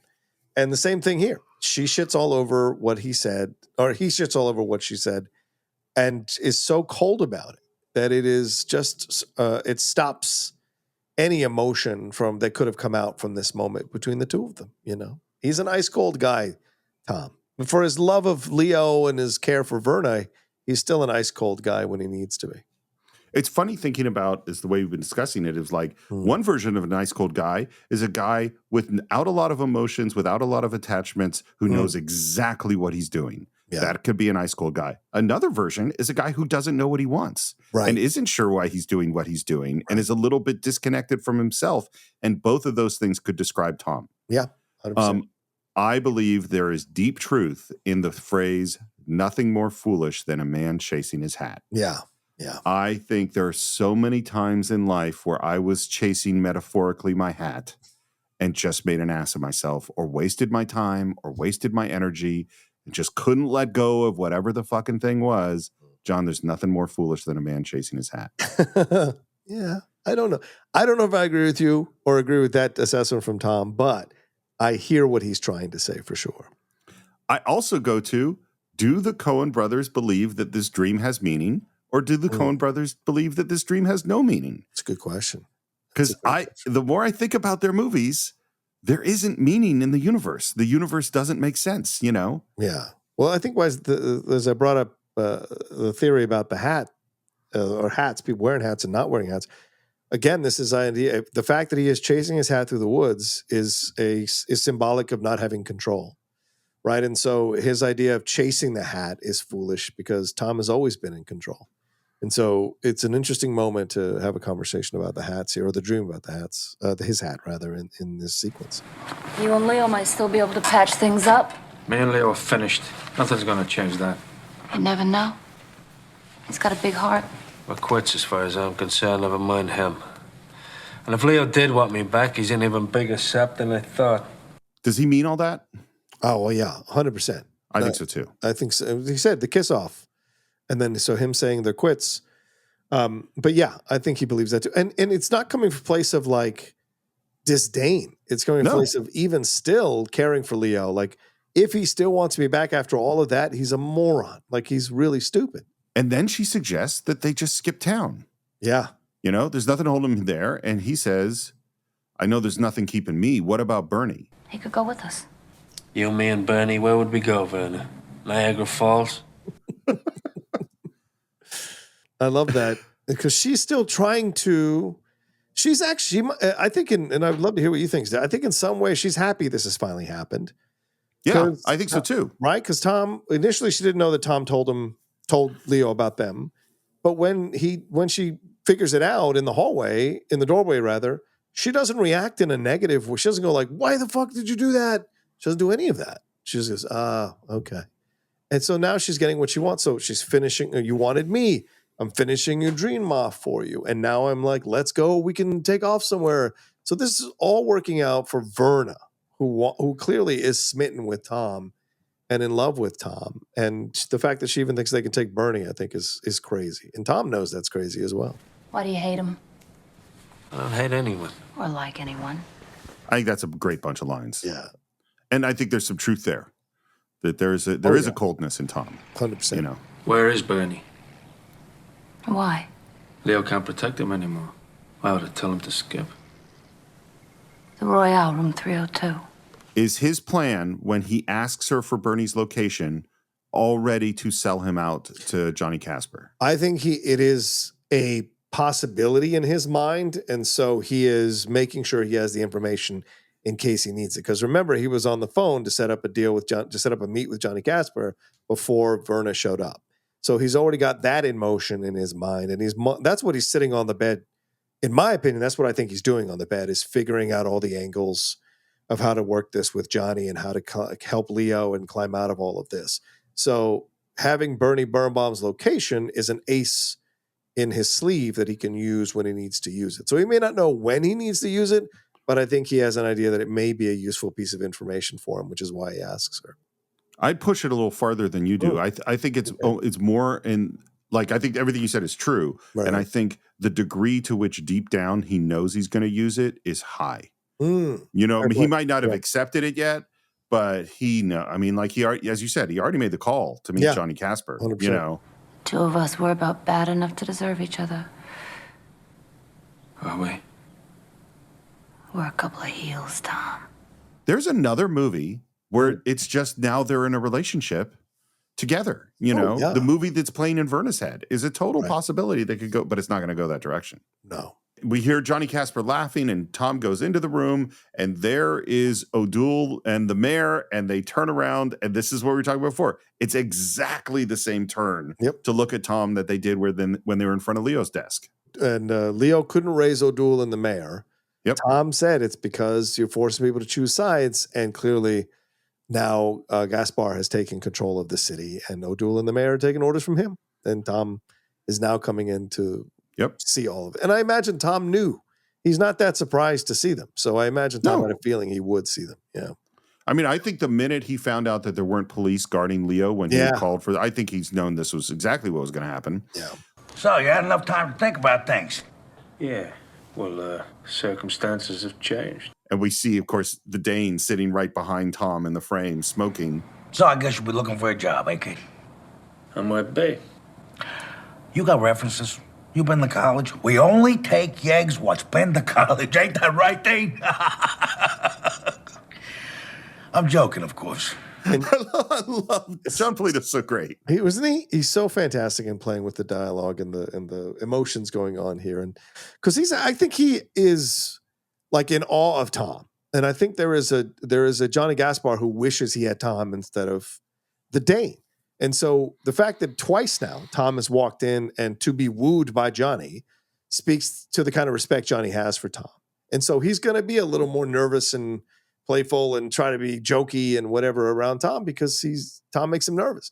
He doesn't do that around Leo, you know? And so there's a difference here in how he approaches him and plays with him. And yeg is an old term for a gangster. So the idea that he's saying we only take gangsters that have been to college, I mean, he's trying to make a dumb joke and Tom is not even biting on that at all. So it's hilarious. I think Johnny so wants to be liked in a certain set of ways. Yeah. And so it's like he thinks he's funny and people are going to like him for that, except that's not working. And he thinks he's ethical and that people will like and respect him for that. And actually that's not working either. Haven't we all been in this? Well, maybe a majority of the people listening to us, and certainly I've been in this, but I don't know if you used to, but there's always those moments where you're like, there's someone more powerful in the room or someone you respect more in the room and you want them to like you. So you do the things that they're a little more out of your natural behavior, thinking that'll be the way they like you and or how they get them to like you. And it doesn't always work. And it rarely works actually, because people can sense that a mile away.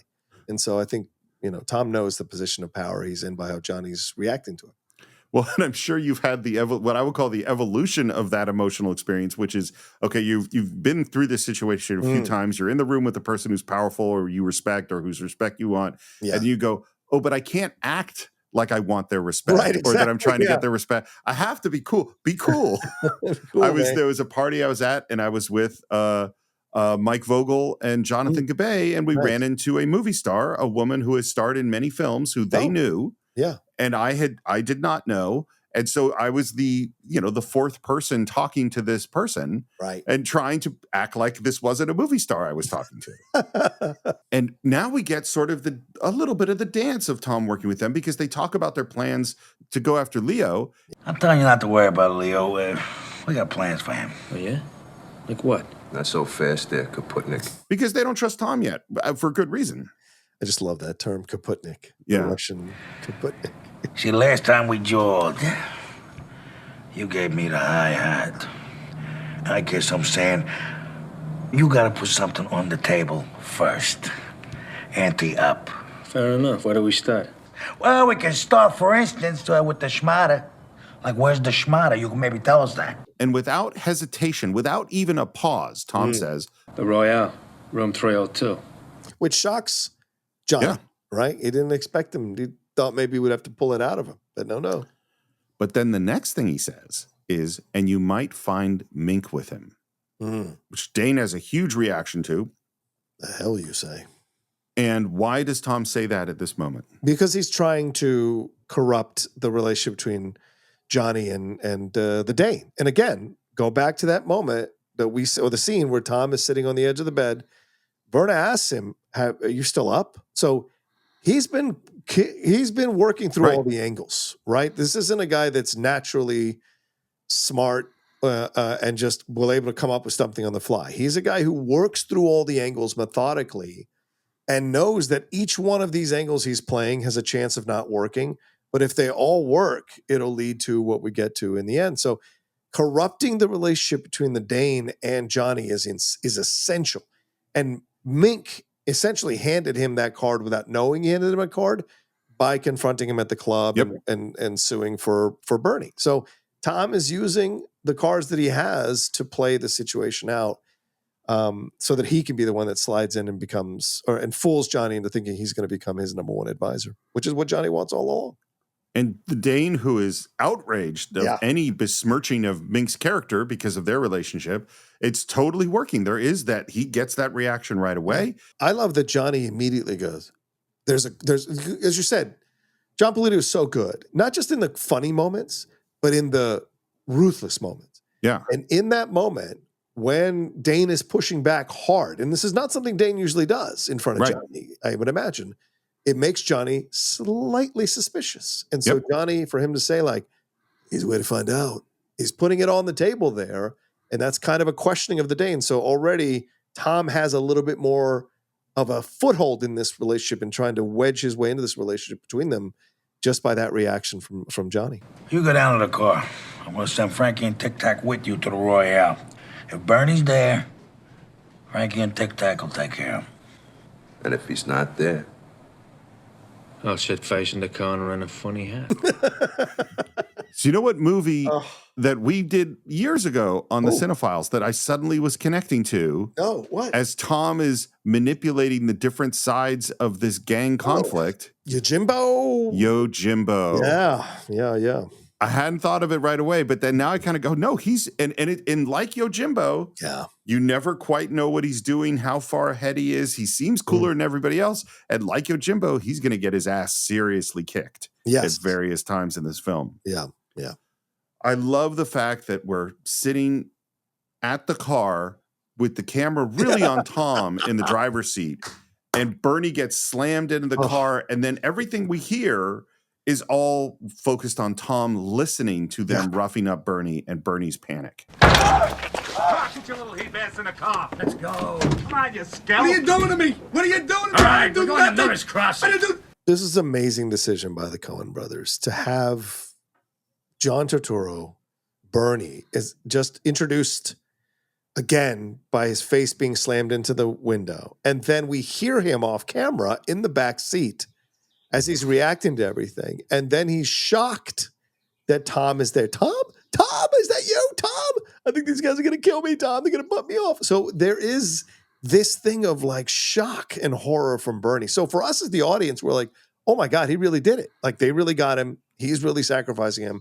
What the hell's going to happen now? So it's great for us. But the reality of within the movie itself, I think it's such a great thing to hear Bernie like going crazy about it in the back seat and Tom giving him absolutely nothing, you know? Well, and this is the thing is like when he asked Verna for where Bernie was, it was already to some, whether, how much a degree he had already decided, we don't know, but he knew that a possibility was he was going to tell Johnny about Bernie's location, which would lead to Bernie getting killed. Yes. Then he told Johnny. Now, when he tells Johnny, he knows that's going to lead to Bernie being killed. Right. So he is now responsible for Bernie's death, or his potential death. Yes. But that's not the same as being in the car, hearing the guy saying they're going to whack me and beg for his life. Right. There's more of a connection. I don't think so. Well, and we're going to get to this in the next scene of how much violence has Tom actually participated in his life. Right. Now we drive out to the woods, which is Miller's Crossing. By the way, most of this movie was shot on Kodak film, but they didn't shoot this sequence on Kodak film. And this is these weird things about cinematography that we don't talk about very much. But Kodak makes the greens pop a little more. And so they didn't want the green of the trees in Miller's Crossing to pop too much. So this was shot on Fujifilm, which changes the look of it, which is part of why everything that is out in the woods looks different from everything else in the movie. Because it's a different film stock. And just like I told you, right? Like you have, well, just like, not like I told you, but like Tom has the hat on firmly. And Bernie is without a hat. So Bernie is out of control. And Bernie is screaming, and they drag him out of the car. He takes a backhand to the face. He goes down on the ground where they kick him. Come on.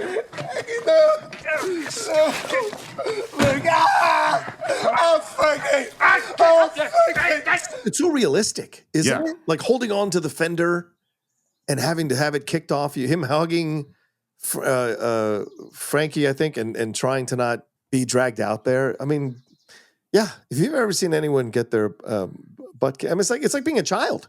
Yeah. Like you're being spanked, and your dad's dragging you into the room to be spanked, and you don't want to go. It's that kind of stuff. For those of us who used to be spanked, that is. And at this moment, I don't know how you're feeling, but I feel terrible for Bernie. It is upsetting. Wow. You who run down Bernie so hard in the first part, you feel sympathy for Bernie in this moment. Well, let me be very clear about this. Knowing the whole movie, I think Bernie is a scumbag. Yes. At this moment in the movie, I met him and he was trying to make a deal. Right. I don't yet know he's a full, I don't hate the guy yet. So at this moment, I do feel sympathy. He seems so pitiful and he's deeply frightened. Yeah. And I am upset by it. And it becomes even more upsetting when the thugs take a gun out and hand it to Tom and say, "Okay, take him in the woods and whack him." What? That's right. Boss wants you to do it. Make sure you're with the good guys. Was Tom expecting this? No, not at all. Yeah. Not at all. This is something he had not chewed over, that they would make him do it. And so this whole sequence where he's which is the highlight of John Torturro. This is the great performance. But the whole time, I think Tom is himself wondering what he's going to do. He's questioning himself the whole time, I think, while he's walking Bernie out far away. But he wants to do it far away from the guys so that no one sees what decision he makes, And so I think that's what's going on the whole time. You gotta remember to put one in his brain. Your first shot puts him down, then you put one in his brain. Then he's dead.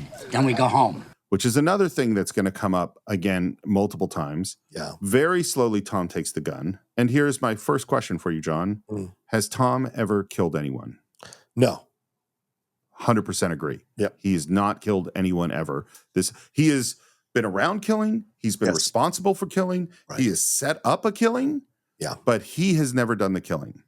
Right. And we see him walk into the woods with Bernie in front, looking back as they walk. And now I would like to talk about something which came up in a recent episode of the Geek Buddies, which is the trolley problem. Ooh. Mike Vogel brought up the trolley problem, and I will give him the benefit of the doubt and say that he understands the problem, but explained it very poorly, or maybe doesn't really understand what the trolley problem is about. But I think it is critical to this movie. So here is the trolley problem. It has two basic scenarios. Scenario one is there are 4 people on some train tracks and a trolley is going to come towards them and kill them all. And you are standing next to a switch where you can switch the trolley onto a different track where only one person is. So if you pull that switch, you will save these 4 people lives, but kill somebody else. Right. And do you pull the switch? And most people in general, like 75%, will say, yes, I will pull the switch because it's better to kill one person than 4. Right. But the trolley problem has a second trolley problem. And what Vogel had said was something about you knowing the people. It has nothing to do with whether you know these people. Okay. The second problem is this. There are 4 people on the trolley tracks. There's a train coming towards them. It's going to hit them and kill them. there is a big fat person on a bridge above the trolley track. Whoa. And you are standing next to this person, and you could lay your hands on that person, push them off the bridge. They would land on the track directly in front of the trolley, thus stopping the trolley with their body weight, knowing you would kill that person and save the other 4 by slowing down the train. And if you ask most people, now the scenario is exactly the same. Let 4 people die, kill 1 person to save those 4 people. Right. Usually only 20 or 30% of the people will lay their hands on someone and push them. Yeah. When it's flipping a switch, more people are likely to do it. So what the trolley problem is about isn't just who do you save or do you kill people. It's the nature of your interaction with the person and how that changes emotionally your action. Right. How much you're involved. Right. How much you invest in the actions that you're doing. Yeah. And for some reason, actually pushing a guy in front of a train feels worse than flipping a switch and having the train go to hit them, even though the results are totally the same. Yeah. The reason I bring all this up is that Tom has arranged for people to be killed before. Yes. Yeah. And Tom was essentially flipping the switch in order to have Bernie killed by giving the address. Right. Now Tom is being put in the position of actually being the one to physically kill Bernie. Yeah. And that is entirely different emotionally. Right. Because you can have that distance from it. Right. Exactly. We see that all the time. We see it all the time with our leaders in war. Everything. It's real easy to send men or women to go fight in battles in another country for the principles and theology and all of that kind of stuff. But it's not so easy to send yourself. It's not so easy to send your own child. It's not so there's so much that's involved in those kinds of things. But if you can create a convenient distance, it allows you to not feel the weight of the actions of what you're doing fully. You know, it also relates to the famous Stalin quote of 1 death is a tragedy, 1,000,000 deaths is a statistic. Is that, and again, this is something I am confident that in this week, whenever you're listening to this show, you could hear a story that is really upsetting about 1 death, and you'll hear another story about thousands of people. Today it would be in Gaza or Ukraine or something like that dying, and it doesn't have 1,000 times the response. It has, in fact, it sometimes feels less important, because of how remote we are from the actual actions. Yeah. I think maybe where school shootings is where it's a little bit different for me, but I hear what you're saying overall. Like 1 child being killed is a tragedy, but like 25 at Sandy Hook, it's horrific. It's an uber tragedy. It's an uber tragedy, exactly. But there are places in the world right now where there are thousands of kids dying. You're 100% right. Yeah, it's amazing the cognitive dissonance we have to have in our minds to function in our world, because if we really knew how many people are dying constantly in all of these countries and really kind of let that be a guiding motivation in our lives, we would fall apart. Like millions and millions of people would fall apart because they would just be horrified by it all. And right now, the one person that we're talking about is Bernie. Yeah, Bernie. And we walk off into the woods, Bernie in front, Tom following, and you already said it, but I'm going to say it again because it's worth restating. Yeah. Holy shit, John Turturro's performance in this sequence is off the fucking charts. It's the wrong situation. They can't make us different people than we are. We're not muscle, Tom. I never killed anybody. I used a little information for a chisel, that's all. It's my nature, Tom. I can't help it. Somebody hands me an angle, I play it. I don't deserve to die for that. I loved him as Pino. I loved him in a couple of things I'd seen him before. But this scene is when you sit up as an actor watching another actor and go, that guy's special. To make that scene come to life the way he did, and the authenticity of the emotions. And not a lot of actors are able to capture those emotions as well as John Turturro did and make you sympathize with him in such a interesting way throughout this whole sequence. It's amazing. The emotions that he vacillates through as he walks, it's an amazing performance. Just this scene alone, he's great in the whole film, but the scene alone is a masterclass in talent. Well, and one thing that came up in one of the interviews, Turturro said something about he had some kind of near-death experience as a kid. And And that's what I don't know what the experience was, but that's what he's pulling on. And it's he's like first trying to just appeal to Tom's rationality. But I'll tell you what, I never crushed a friend, Tom. I never killed anybody, never crushed a friend. No, you will bet. We're not like those animals. An interesting ethical question. Yeah, can't they turn me into something I'm not? I love that. And there's just that silent Tom walking behind him with the hat pulled down, tense look on his face. It's a dream, Tommy. I'm praying to you. I can't die. I can't die. Out here in the woods like a dumb animal. The repeat of like a dumb animal becomes this so believable narrative because he's run out of all the reasons. And so he's just like squealing or yelling like a dumb animal, like a dumb animal. Like he's caught on this because to him it is symbolic of the fact that he views himself as more important than that. He's shocked that the moves have led him into this position because he thought he'd figured it all out. And the utter fear that he is really going to die, you know? And by the way, the dumb animals and look into your heart, they were in the script. There were a couple of them. There weren't nearly as many as he does. Like when he just gets into that loop and he just keeps going. He's like, I'm praying to you. Look in your heart. Look in your heart. I'm praying to you.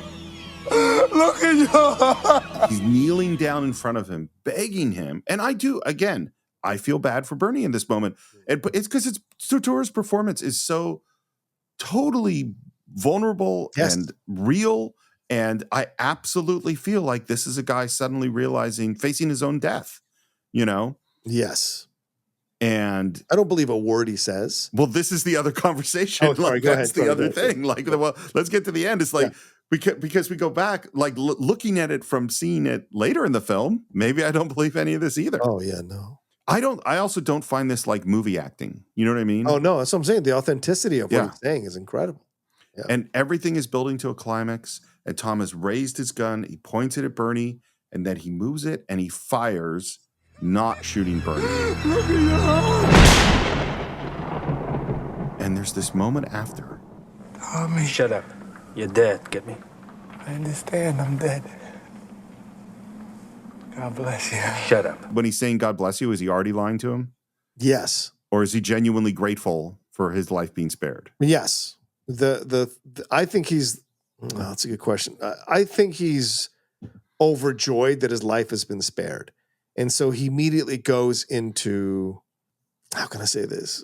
Over praising in order to butter him up a little bit in this moment. Because he tells him, just shut up and get out. And he keeps talking. I hear you. I hear you. So he's already buttering him up because Tom didn't shoot him. So he's already working his angle. It's just the instinct of Bernie. God bless you. Go somewhere no one knows you. Anyone sees you, you really are dead. I don't care. You're not my problem anymore. Of course not. Of course not. You've done your share. Thank you. Don't worry. Shut up. I understand. Shut up. Thank you. Shut up. And after some more mumbling and some more shut-ups, he gets up and says, thank you. And I like that Bernie blows him a kiss as he's running away. And the tracking shot as he runs through the woods, pulling up his suspenders is just fantastic. Just the way, and this is the mark of a great actor. Like watching John Turturro willingly run, like flailing his arms as he runs, is a commentary on the character of this person. You can't help but see that image and make up your own mind about what kind of person this is, right? And so these are all conscious decisions by an actor to create a character from top to bottom, especially great ones like Torturro. And so you're not supposed to like Bernie. You're supposed to look at him as a chicken shit eel. Yeah. And basically that's what he is. And so, the kissing and the kiss of, giving him that one kiss in the air and then running off is everything. It just speaks volumes that Bernie is trying to still keep his relationship with Tom and is happy about what happened. And Tom knows that he was told to put the second bullet in his head, so he fires another bullet into the ground so they hear the second shot. And then he's alone standing in the woods in the center of the frame. And now I get to explain another filmmaking concept that I don't know that we've talked about before. Okay. Which is there's something called eye trace. So this is what eye trace is it particularly it doesn't apply when you're like watching a movie on your phone, but if you're in a movie theater watching a big screen, your eyes are moving all around the screen all the time. So if there's someone in the upper left corner of the screen, your eyes are pointing at the upper left corner. And then if you cut to something down in the bottom right, your eyes move all the way from the upper left to the bottom right. That's called eye trace. Or if a character is walking from left to right in the frame, your eyes are following along with them. And so if you imagine all the shots in a movie and you drew a line everywhere your eyes went, you would have these squiggly lines all over the frame, right? That's called eye trace. And when you make a cut, if I cut from something in the upper left corner to the lower right, your eyes had to go a long distance in order to see what they are supposed to see in the second cut of the film. And that is a more jarring cut. Whereas if your eyes stay in the same place when you go from one shot to the next, it's supernatural. If you look at where Tom is standing in the frame and you play it forward to the next shot of the thugs are standing in literally exactly the same spot that Tom was in. And so there is zero eye trace, which makes that dissolve between the two totally seamless because your eyes don't have to move at all. Great point. Yeah, 100%. Wait 9 years of the Cine-Files to have an example of this that I can explain it with. Well, let me ask you a question. Why do you think Tom doesn't kill him in this moment? Is it love for Vera? Is he working the angle of needing Bernie alive, or when he's walking him out there, is he rethinking all of his angles because he's been put in this position to kill Bernie? Is he thinking, well, now I can blame this on the Dane and Eddie and the Mink or Mink rather? What do you think here? Well, the one thing I don't think it is that because it doesn't help him to have Bernie alive. I mean, if Bernie was dead, he would have much less trouble in the second half of the movie. Yeah, but he loses Verna. But but he set up Bernie to get killed anyway. Yeah, I don't know if he set him up to get killed. I wonder if he was just working. He was going to get as soon as he gave the address to Johnny. What's the opening scene of the movie is Johnny Casper saying, "I want to kill Bernie." Yeah, that's true. You give that information, he 100% knows. I guess you're right because he didn't anticipate being included in going with them to go get Bernie, and they certainly didn't anticipate that he would have to kill Bernie himself. So yeah, I think again, Tom is a very unknowable figure, but I think Bernie's totally right. We're not killers, and I think Tom looked into this guy begging in front of him, saying, "Look into your heart," and he didn't have the stones or wasn't evil enough to shoot him in the head at this moment in the film. Yeah, not yet. And later on in the film, we're going to be in a different situation. I agree.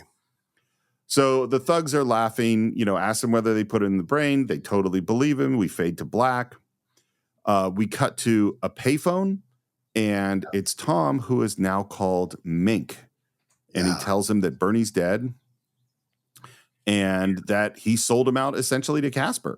Shut up and let me talk. You'll lay low till Casper cools off. Then you're going to tell him that Dane put you up to it. Tell him Eddie Dane was behind the sellout and I'll make Casper go easy on you. Got me into this, man. That's right, I got you into this. Just remember, Mink, I'm the only one that can get you out. Wait a minute, Tom. And then he hangs up on him. Yeah. And he turns around, and it's going to happen a lot in this movie, immediately gets punched in the face. And there is Terry, who's one of Leo's henchmen. Leo says if you're smart, you'll sit this one out. Not that he cares one way or the other. Leo says if you're on the wrong side, you take your chances like anybody else. Tell Leo he's not God on the throne. He's just a cheap political boss with more heads on it than brains. It's a great moment here because Tom still needs to work his angles. So him insulting Leo a second time is to make it clear to everybody that he's on Johnny's side because he needs that for now. And especially Terry, who's going to run back to Leo and absolutely tell him that he made another crack at Leo's expense. So he needs Leo to think that they're on the outs for now, which is why he makes the second crack, right? But I love the first line he says, "Hey, Terry, getting out the vote." So essentially basically saying that this guy has beaten people up or intimidated people to vote for O'Doul or the mayor if they ever had any question. So it's a nice little line that gives you a little bit of history of their relationship and also his actions in the past, Terry's actions. We're back with Johnny Casper, who acknowledges that he was right. Yeah. He says, "But you never say I told you so." This is what am I right about? I'll tell you. But first, you gotta promise not to say I told you so. I never say that, and I don't like people who do. I just love this. I love this. You love this. So Johnny now believes that Mink and Bernie were behind this. Yeah. And And part of what's proved the point is that Mink has disappeared. They can't find him. And Tom, who a moment before promised not only that he wouldn't tell I told you so, but he doesn't like anybody that says I told you so, says I told you so. What? I do occasionally love when he's an asshole. I do occasionally love it in the moment. And certainly with Johnny, because, he knows he's got Johnny on a string. And so he does it. And even Johnny's not even pissed. Anybody else, Johnny would have smacked in the mouth. But with Tom, he's like, oh, you got a lip on you, kid. It's great. That's all right. I don't generally care for it, but that's all right. Well, and again, you know what it is? It's actually the thing you said earlier about when you're in a room with someone you want to impress. Yes. Johnny actually wants to impress. He wants Tom to like him. Of course. Yes. That's 100% correct. He wants Tom. He respects Tom and respects Leo. And, with Tom, he's seen Tom is a much more chill guy. I think he took Dane on because he had to take the Dane on because he needed that muscle. But to get to the top where he wants to go, he needs someone like Tom. But I think he's too insecure with himself to think he deserves a Tom. But he's trying to get a Tom for sure.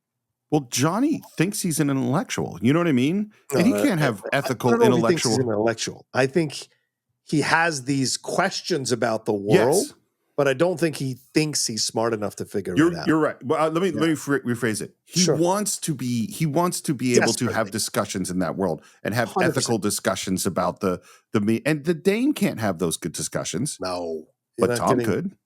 Yeah, exactly. Tom could absolutely make him a smarter person, which is that is the tragedy of Johnny Gaspar. If he wasn't so caught up in his emotion, I'm starting to sound like Werner Herzog. His emotion, he would have been able to. He would have been able to really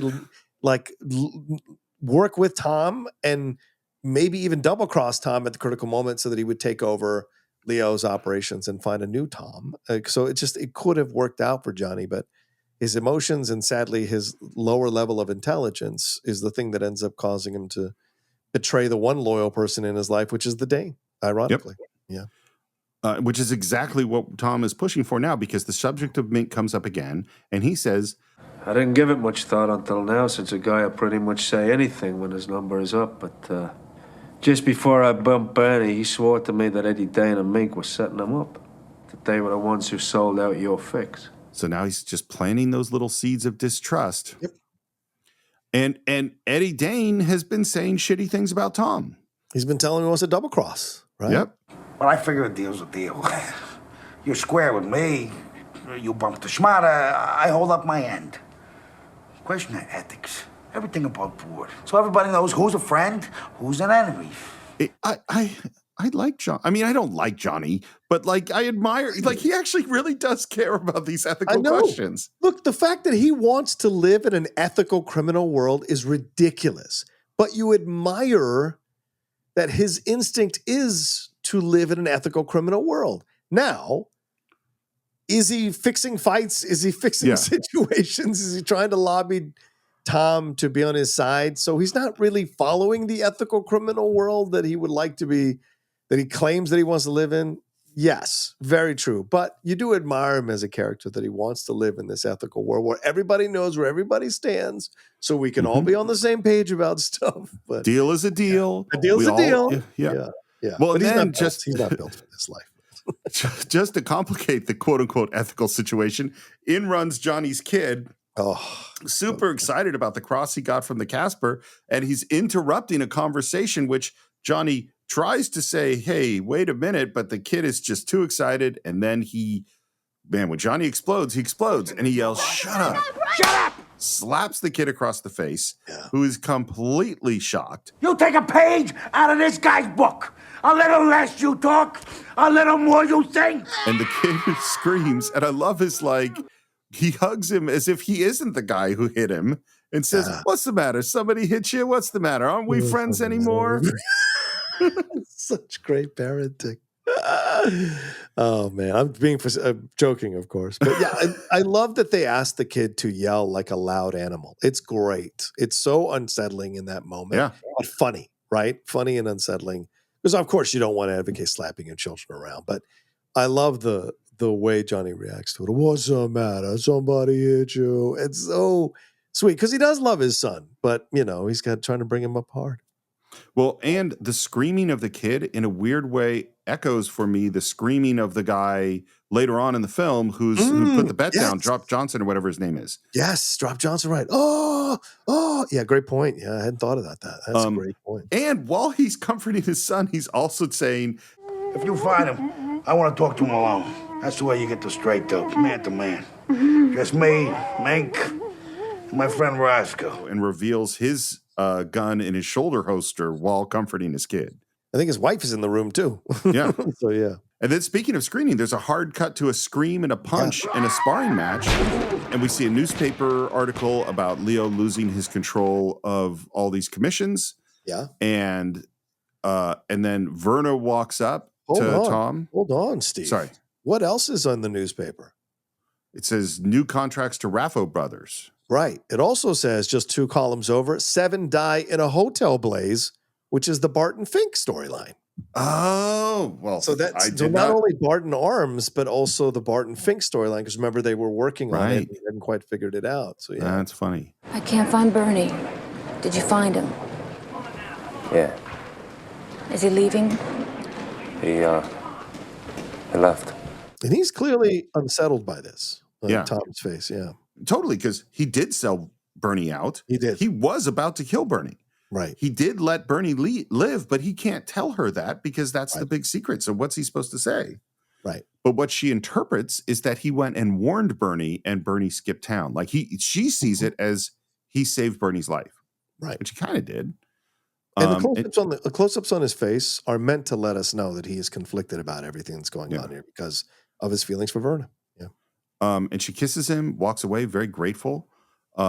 She exits the gym, and we realize that the Dane and his henchmen are watching her. We have, again, classic Coen Brothers dialogue. What's that potato eater up to? Beats me. That's Bernie's sister, ain't it? Beats me. What's he seeing her for? Beats me, maybe. Shut up. And Eddie kicks Verna's door open, revealing her.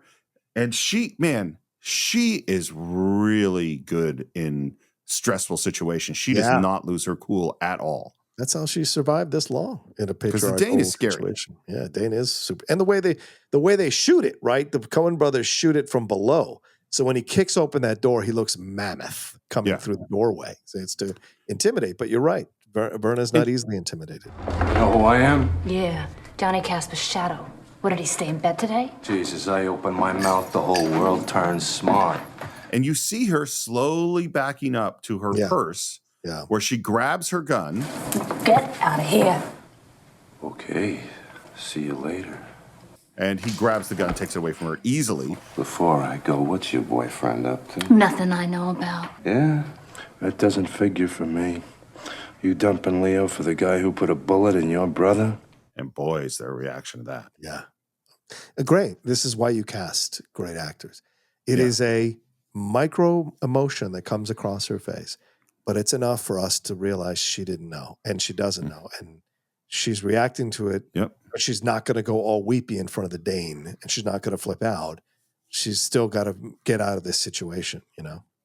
And we're going, oh shit, what is going to happen? Like, this is, oh my God. And then totally distracted by 2 guys who come in with guns. He grabs her as a shield, shoots one of the guys. The other guy goes behind the door, and he shoots through the wall.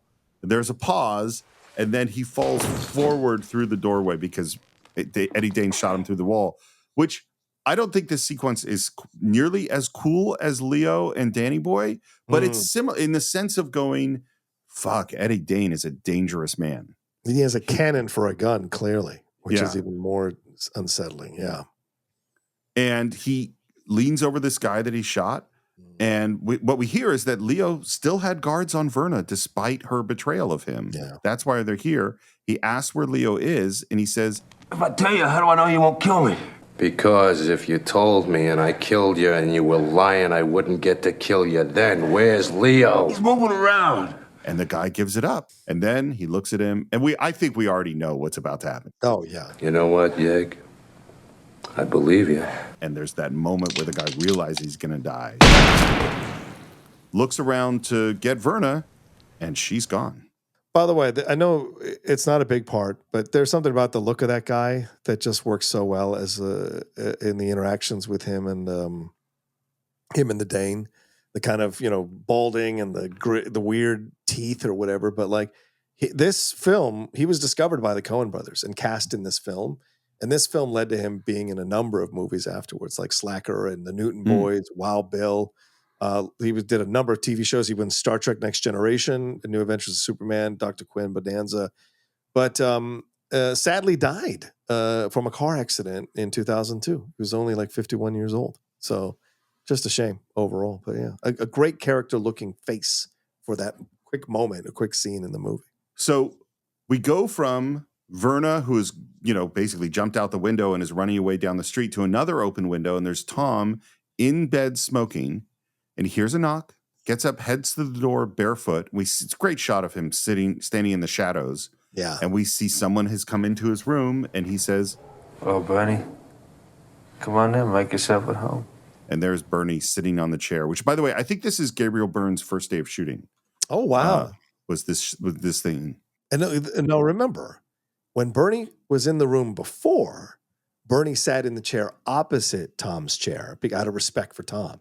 The fact that he is sitting in Tom's chair and turns on his light is Bernie, in his mind, taking control of the situation. Now he's the alpha, and Tom goes to sit where Bernie was sitting when they first met. So it's a switching of power in Bernie's mind, so to speak. Great point. How'd you know it was me? You're the only one I know who'd knock and then break in. Just a great line. Your other friends wouldn't break in, huh? My other friends wouldn't kill me, so they wouldn't knock. It's a great line. It's all great. Yeah. By the way, so as they're filming, one of the things that happens all the time is you're framing up a shot. So I got a close up, I got an over the shoulder, I got whatever I'm doing. And you have to decide, well, how close is this close up? Like, do we want to be, shoulder to head? Do we want to have the full torso? Where do we want to be? And it's always the DP is talking to the director and goes like, well, where do you want to? Do you want to push in a little bit? You want to pull back a little bit? Where exactly do you want to be? Well, there are two directors on this movie. And what Barry Sonnenfeld knew was that if he wanted a shot to be a little bit tighter, he'd go ask Joel.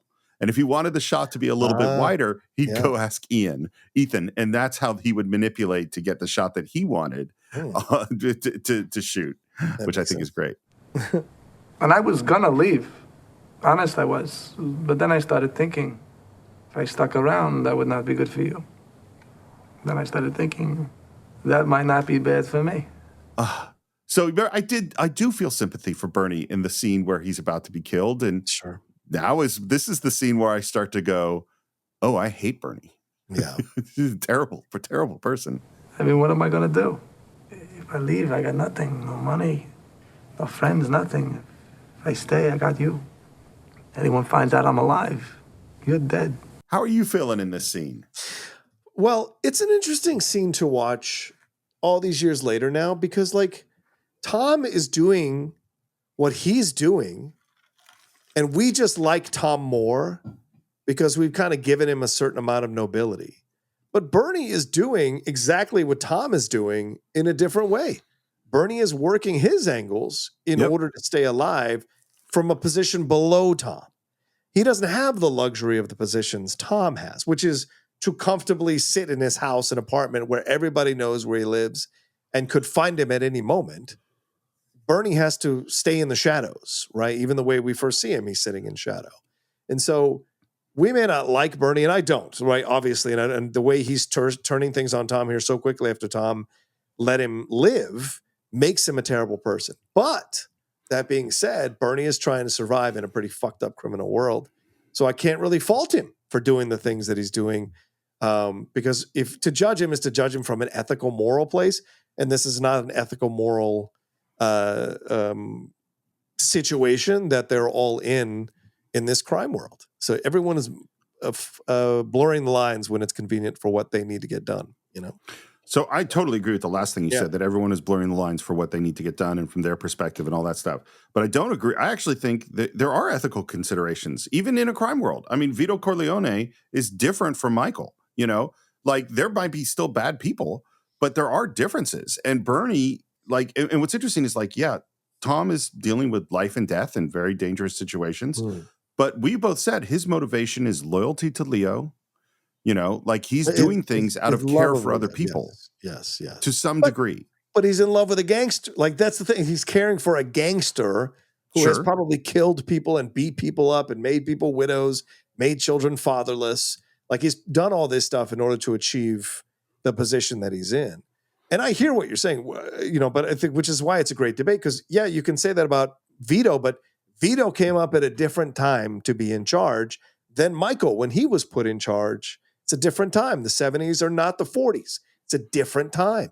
People have changed. The drugs are coming in. So there's a different approach that Michael has to have.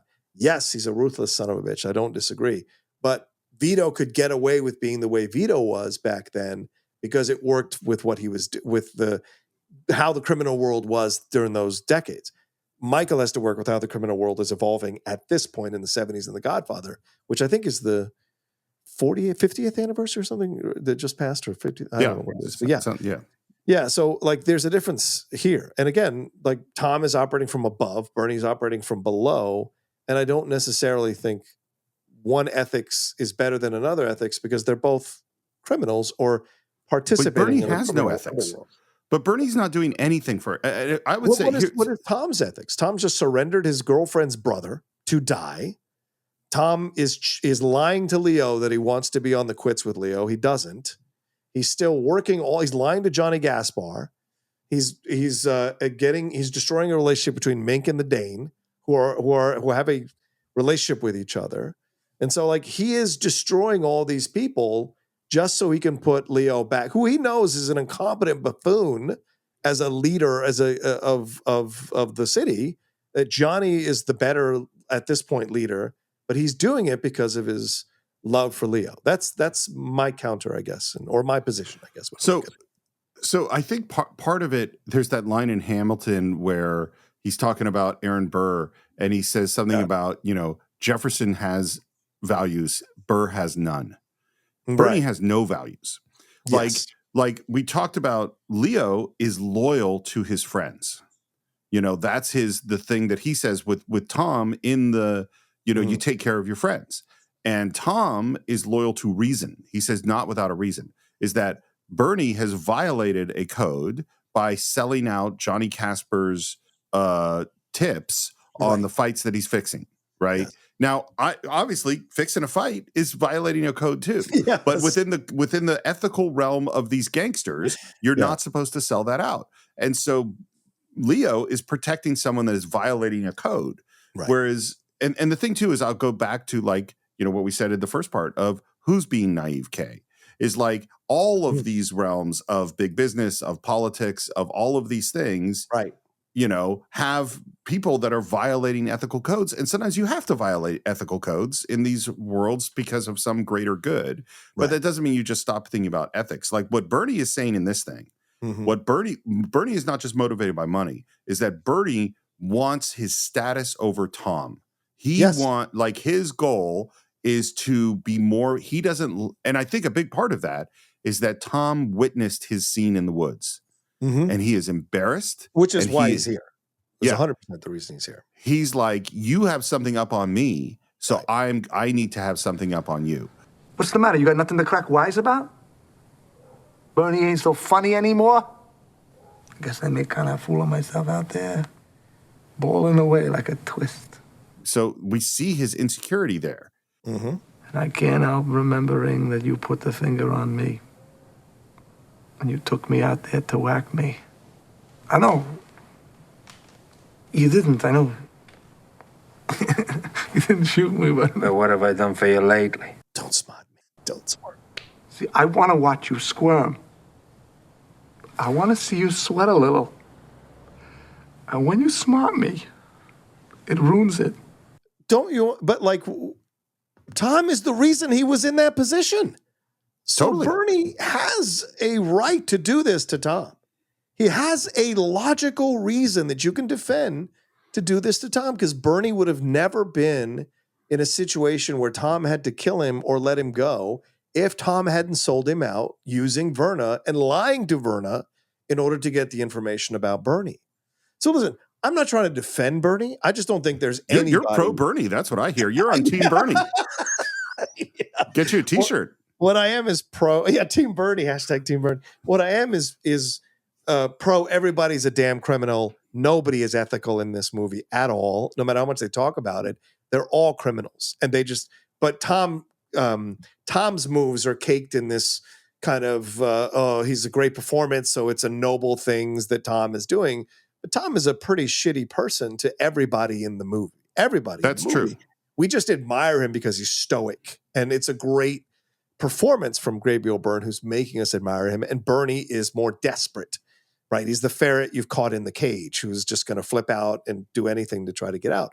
And so you get that, but they're operating for different business because we don't know the ethical things that Leo did to put himself in the non-ethical things that Leo did to put himself in this position of power, right? We even have Terry punching him and punching Tom, and Tom saying, getting out the vote there, so there is a lot of things are alluded to, or there are moments that are alluded to in the movie of the shitty things Leo has done in the past. So this idea that these guys are operating in a little more ethical place than Bernie, I think, is a little bit off base because they're in positions of power, so they can operate differently in terms of their ethics than Bernie does. Bernie's trying to get there, but I think once Bernie gets to that position of power, his ethics will change as well. So I think they're all non-ethical people, or unethical rather, people throughout the whole movie. So I don't necessarily pick sides, but yeah, But if you did, we've already established it's Team Bernie. No, I just think the movie's trying to hand us sides, and I get that because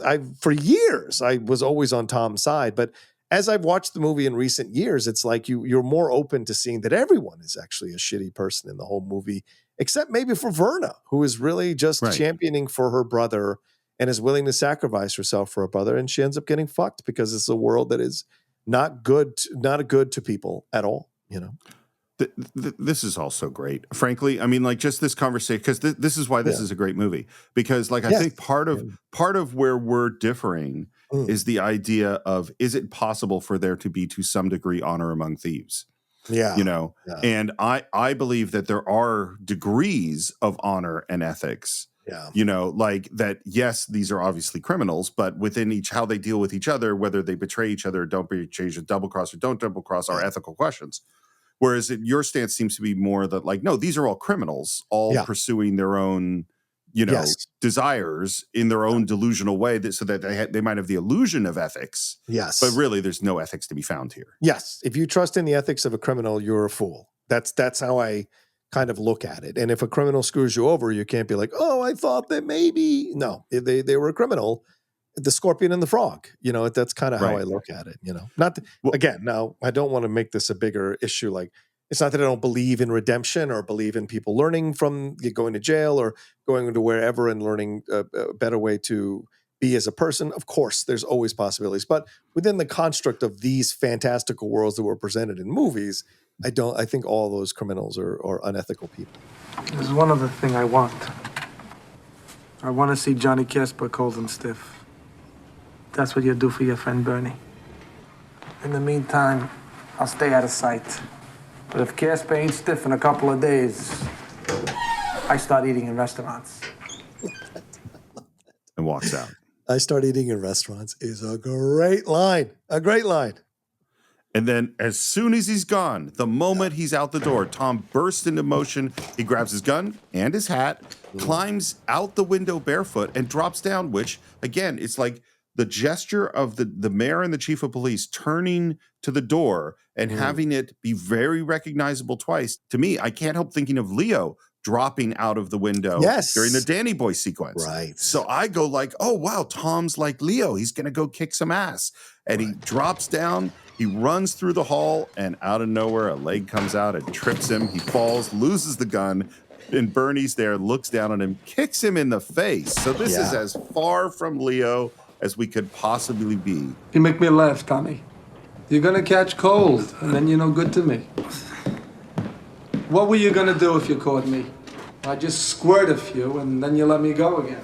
Okay, so that's the moment where I was like, fuck you, Bernie. Like, that's the moment. Because, like, everything else I can totally understand. Like, Tom fingered him.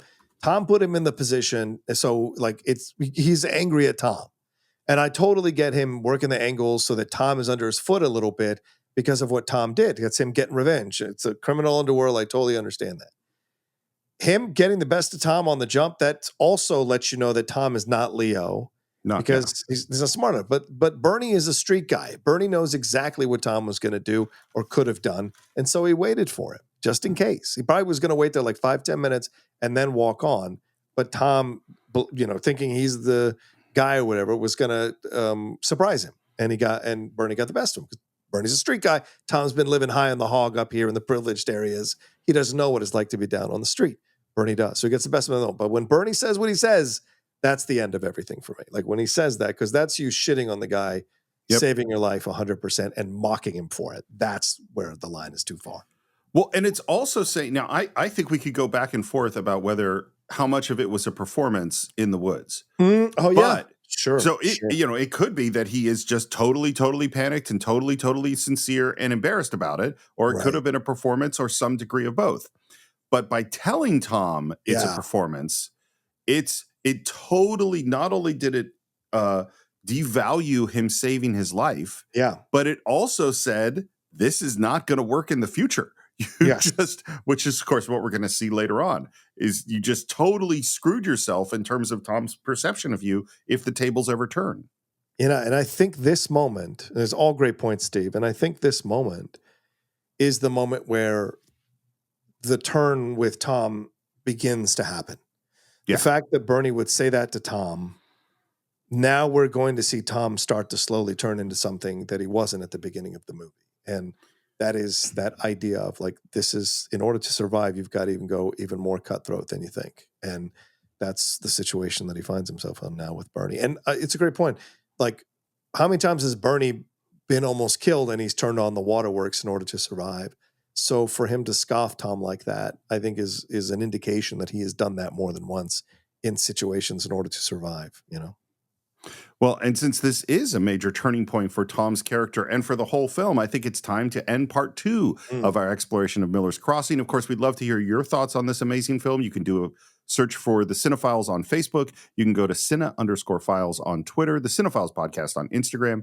You can subscribe to the show if you haven't already on Apple Podcasts or YouTube or Spotify or any of the other major podcast platforms. If you want to leave a comment, you can do so on every single individual episode on Spotify and on YouTube. You can also leave reviews on Spotify and on Apple Podcasts. Those reviews on Apple Podcasts are still very important to the show. And if you want us to support us and you're on Apple Podcasts, you can subscribe to the show right there if you're an Apple person, or you can subscribe on patreon.com/the Cine-Files, where you can get ad-free versions of the show, listen to our Cine-Files shorts, our watch-alongs, or join our advisory board. We just got a couple of new members of the advisory board, which is very exciting. And you can buy or stream Miller's Crossing along with every other film we've ever reviewed on Cine-Files.net. And you can reach me at SR Morris on Twitter and SR Morris1 on Instagram. John, how about you? You can always reach me at The Rocha Says on Twitter, Instagram, TikTok, and Blue Sky. And of course, my YouTube channel, youtube.com/John Rocha Says, and all my other shows like the Geek Buddies and the Hot Mic. They're there for you all to subscribe to and enjoy on podcast form as well. And I think that's it for this week. We will be back to conclude our exploration of Miller's Crossing next week, right here on the Cine-Files.